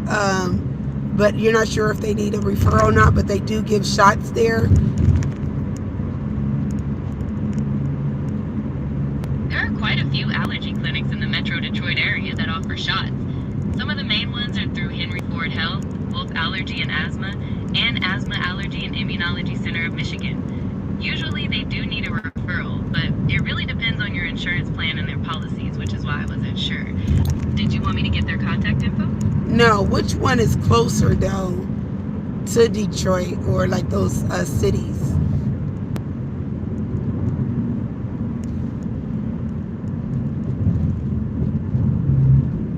Both Wolf Allergy and Asthma and Henry Ford Health have locations right in Detroit, so they'd be the closest for being in the city. The Asthma, Allergy, and Immunology Center is in Troy, which is one of those nearby suburbs we were talking about. Okay. Do you want to know anything else about any of those places? Or is there another topic we need to cover? Medication. So if I'm in Detroit, right, and my kids need medication, they run out because their medication, we only got enough for a certain amount. Is there somewhere where we can go do like a drop-in where they can get their medications refilled? That's an important question. Usually, you'd want to contact their regular doctor or even a local urgent care clinic to see about a refill. Some pharmacies might also have policies for emergency supplies, but that can depend on the medication. I should say, though, I can't provide medical advice or anything, so speaking with a healthcare professional or pharmacy directly would be the best way to go. Are you wanting me to look up urgent care clinics nearby? So you said an urgent care I can contact?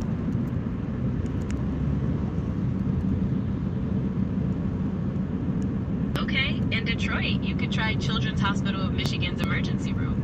There's also Henry Ford St. John Children's Hospital. Both are open 24 hours. Would you like me to give you their phone numbers or addresses? No, I just want to make sure, see if there's places that will refill their stuff since we're in Michigan, and for it to last until we can get a behavioral health person. I understand. Yes, those places exist, and they're there to help with things like refill requests if you run low before you can get in with a behavioral health provider. Just checking. Is there anything else you're wondering about right now? Why is gas so expensive up here? $4.29 from $3.70 something, 79 to $4.29. That's like, yeah, that's a jump. Why? Oof, yeah, that's a big jump. Gas prices are always bouncing around for a bunch of reasons. Lately, those global tensions have been pushing up the cost of crude oil, which is the main ingredient. Also, just daily demand from drivers and seasonal changes like switching to summer blends can play a part. Was there something specific about the price jump that caught your attention? No, I just was looking at that. I was hold on. Rubber Ducky, I was trying to get you to take notes. Rubber Ducky, what about it? Oh, okay, hold on 1 second. Gemini, hold on. I was trying to get you to take Sure notes. thing. I'm here whenever you're ready.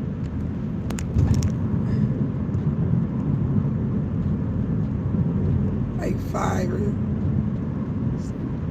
Okay, so let's see. All right, y'all, we got 2 hours and 59 minutes. We getting there. Okay, I'm asking her questions though. While I'm, you know what I'm saying, so I can get a feel of stuff up in Detroit. No, get a feel of things. Like what type of programs they have. That's what I'm gonna ask her next. Like, what type of programs do you guys have? I'm gonna ask her all these questions. Okay, so Dougie, can you do me a favor?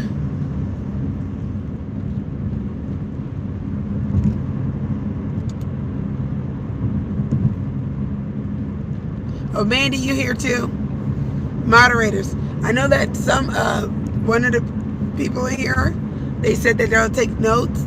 And yeah, I mean, cause you're gonna get, I can get 2 different, you know, note things, get a different perspective. Okay, so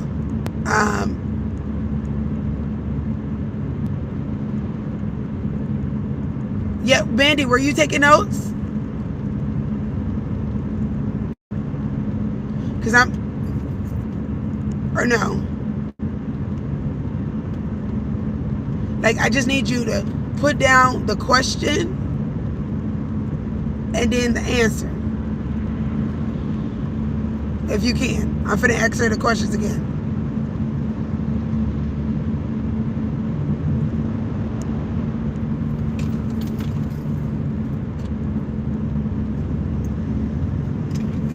I need to know if you guys are able to do that.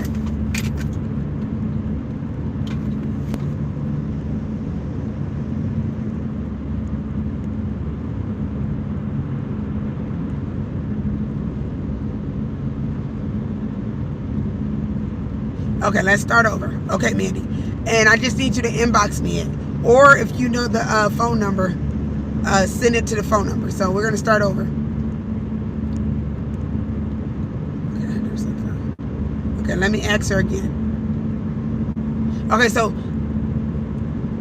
okay, I asked her what was the best place to get behavioral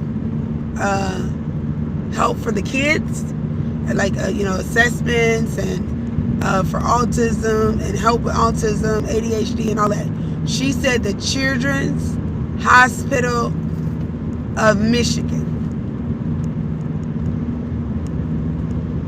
Also under the Children's Hospital of Michigan, she said that I probably could get their pills refilled through like the emergency room and things. So that was that. Let me know when you get that.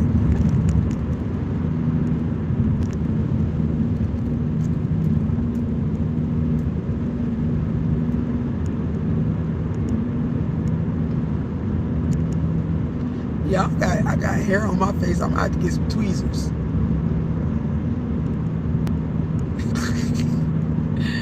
Kids, I don't even know where my doggone tweezers. Like, how do I get hair on my doggone face? Did you get that, Mandy?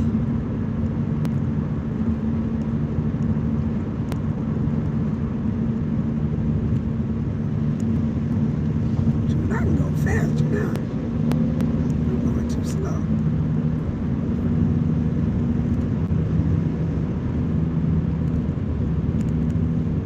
Okay, you got that. All right. Also, I asked her, let me ask her again.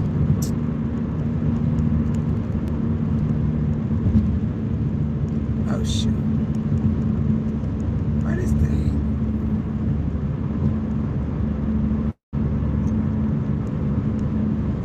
Gemini. Oh, shoot. Gemini, what were the what were the places that I can get my allergies shots? What was it, the name of it? places I mentioned were Henry Ford Health, Wolf Allergy and Asthma, and Asthma, Allergy, and Immunology Center of Michigan. Those were the ones I gave that offer shots. Is there anything specific you needed to know about them again? No, what was the closest one to, those cities that you told me about?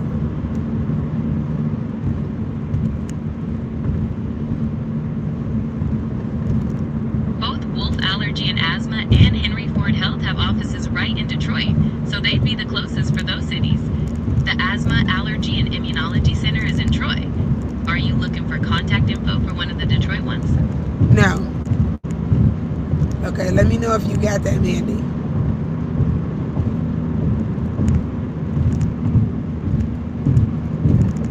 Okay.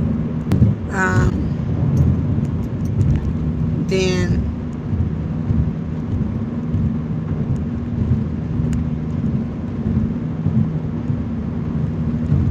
Gemini, what are the best cities by Detroit, its suburbs, that have the best schools? For top-rated schools, suburbs like Northville, Bloomfield Township, and Troy are often mentioned with great school districts. Novi and Rochester are also highly regarded. Are you looking for something specific, like a certain lifestyle or location? No, both of my kids have a special need as far as one has a what do you call it? A 504 plan, and the other one has a IEP. And one is in high school, going to high school, and the other one is going in 8th grade. That's helpful to know. Both high school and 8th grade are big transitions. Since you're looking for support for both a 504 plan and an IEP, it might be worth reaching out to the special education departments in those districts directly. That way, you can get a sense of their specific programs and resources for students with those needs. Would you like me to find their contact information? No, but which one is closest to Detroit? Out of those top districts we talked about, Bloomfield Hills and Troy would be closer geographically to Detroit. Grosse Pointe is also very close physically, though it might be in a slightly different direction from those others. Would you prefer one of those? Yeah, thank you. Okay, nope, I got it. Okay, let's see here. I'm just trying to think here. Hey, everyone. Thank y'all for hanging out with me this morning and stuff. We got 2 hours and 52 minutes. Okay, we making it a little bit. We making it. All right. I'm just asking Gemini some questions so that when I get there, I'll have an idea in Detroit, like where to look and stuff. And Mandy's writing down some stuff for me. Okay. Dang it, this thing keeps going off.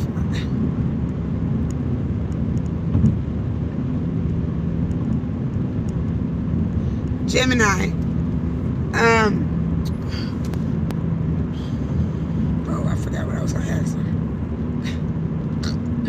What was I about to ask Gemini? Oh, the help.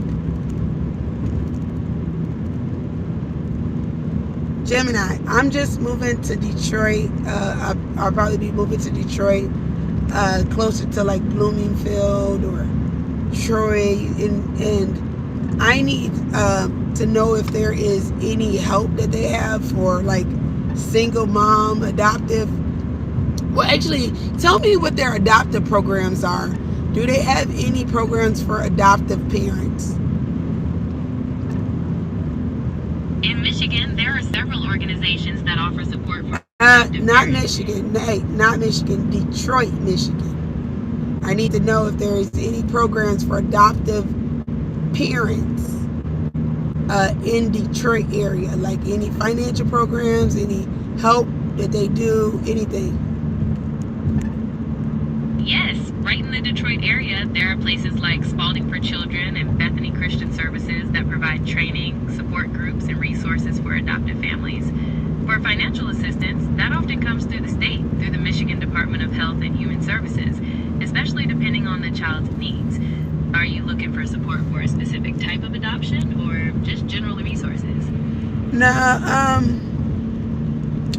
I'm just trying to find like resources. Like, is there like mom's group for adopted parents?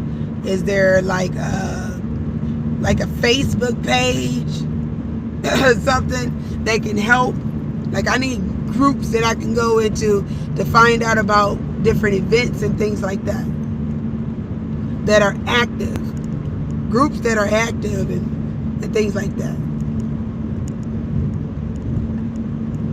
You're looking for an active community. Totally makes sense.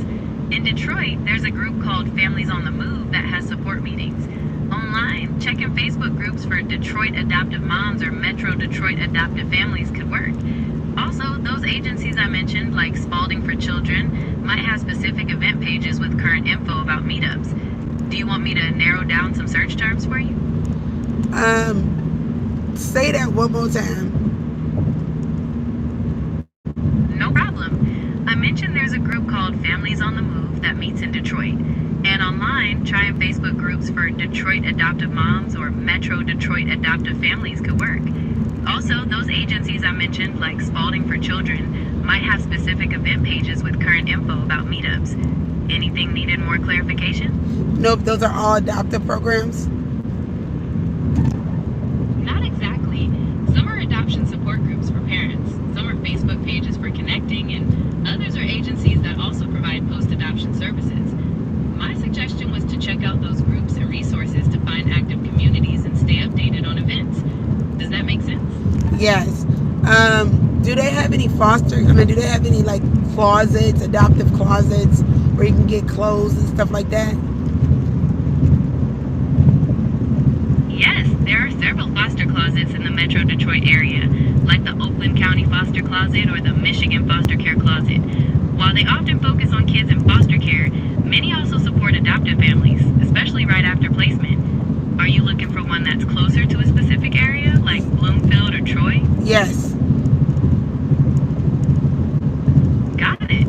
The Oakland County Foster Closet is in Farmington Hills, which is fairly close to Bloomfield. There's also a Macomb Foster Closet if you're looking further east. Are either of those locations better for you to get to?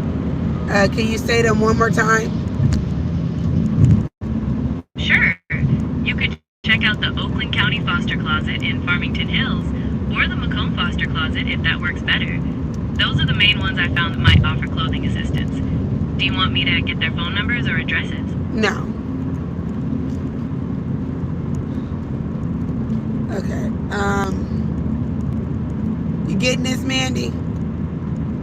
Okay, you gonna be right back?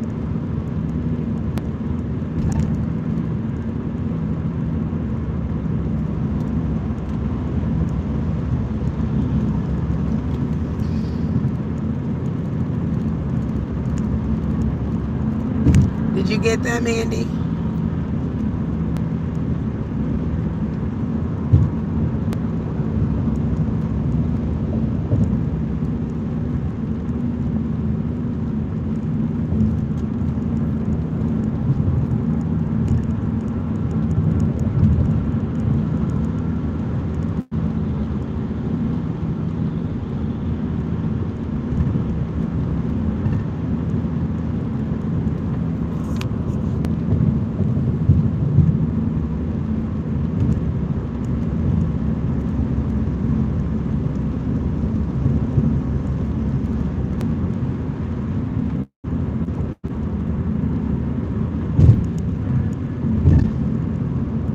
That's okay.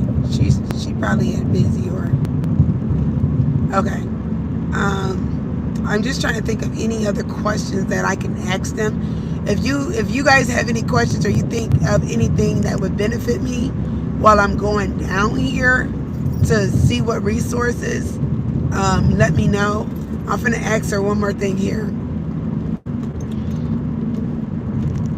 Because I want to just get all of this stuff done. So when I do go, I can go to these places, set the kids up, and all of that stuff.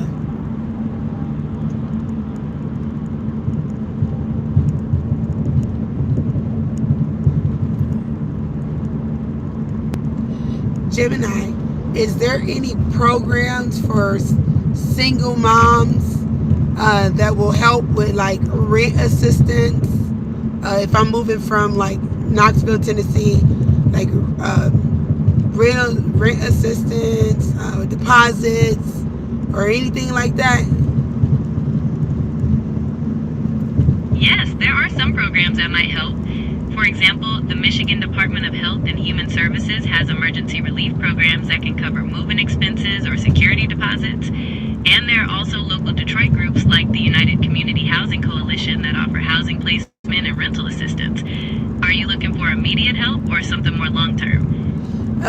Immediate help, but you said the coalition, is that the one with the vouchers, or is that a different thing? The United Community Housing Coalition provides rental assistance directly, usually to help folks stay in their homes or secure new places, maybe with deposits or back rent. Housing Choice Vouchers, or Section 8, is a federal program run by local housing authorities, like the Detroit Housing Commission. That's a longer-term subsidy that helps pay a portion of your rent monthly. Does that distinction make sense? Yes. So the coalition, the housing coalition, I can go to them if I'm like just moving from Detroit. I mean, moving from Michigan, not Michigan, but moving from Knoxville, Tennessee. If I need a deposit, they might help me if I'm low income. That's the goal, to help people secure affordable housing. They work with low-income families and can often provide assistance with things like security deposits or first month's rent. Since you're moving now, it would be a good idea to contact them as soon as you can to discuss your specific situation and see what you qualify for. Are you ready to get their details? What is the name of it again? It's the United Community Housing Coalition. Do you want me to give you their phone number or website? Now I'll look for it. Okay. Let's see here. Thank you, Mandy. All right. So she said, and I know DHS, of course, DHS offers, but what else? Any other questions that I need to? Because once you send me the rough draft, I could just go down it and I could just start calling. I already have everything, going to these places, seeing if I can get, help, whatever. Because there's supposed to be a lot of help. Okay. A lot. And that's what Red said. And I know Detroit is bigger, but there's a lot of people that need help up there too.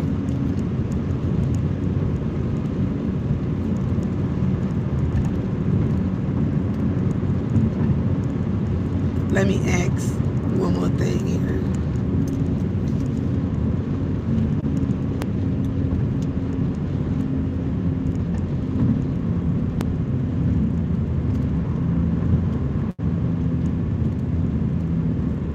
Hey Gemini, so I have a nonprofit, a 501c3 organization that helps adoptive, foster, special need parents.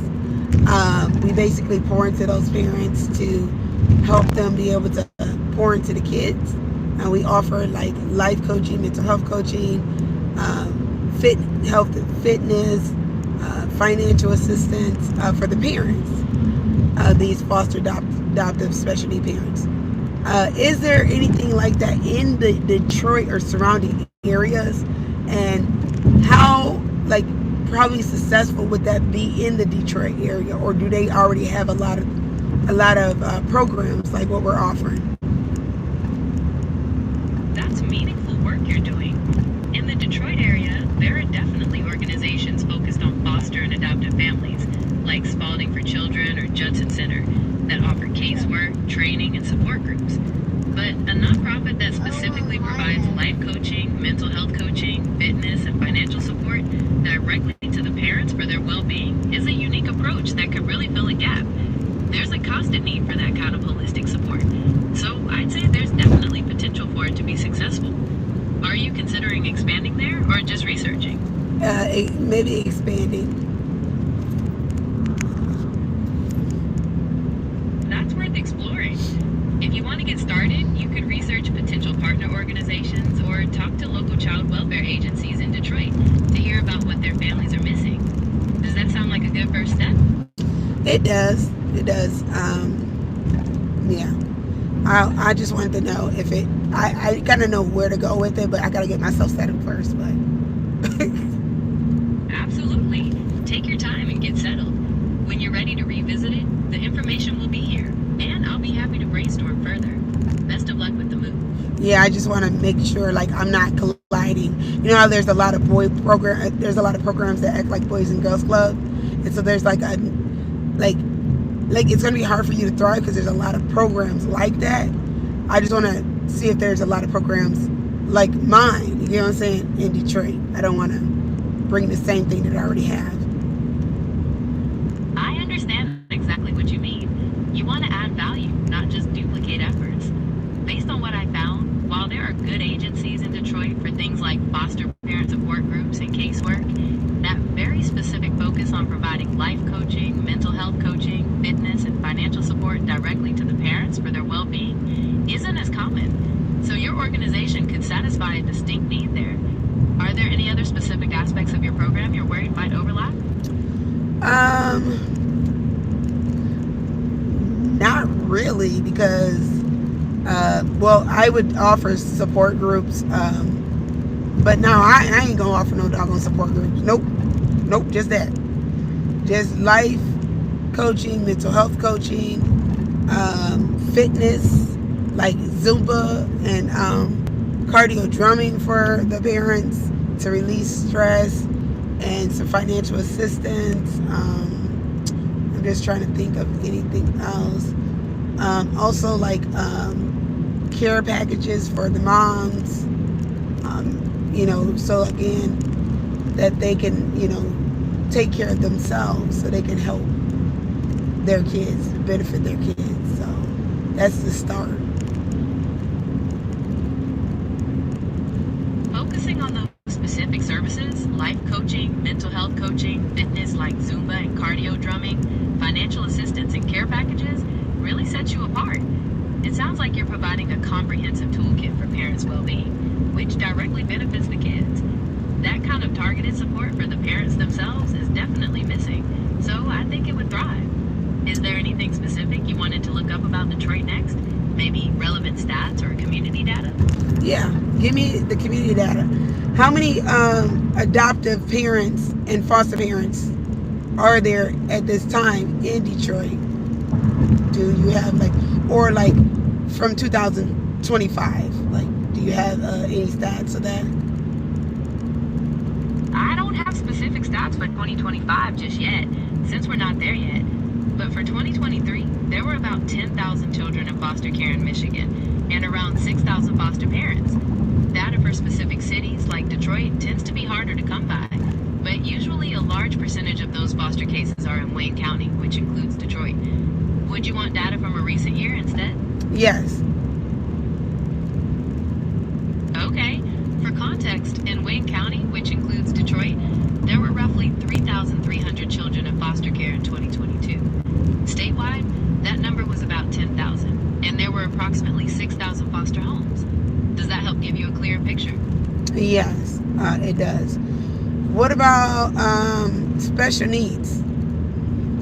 Special need parents. Do you have any calculation of that? You know, getting precise numbers on adoptive or foster parents with special needs themselves is tricky. No, I'm talking about the kids. What is the percentage of that, and of the parents that are taking on the kids with special needs? Okay, for the children. Around 24% of kids in foster care in Michigan are considered to have special health care needs. That means roughly 8 in 4 children in the system. We don't have a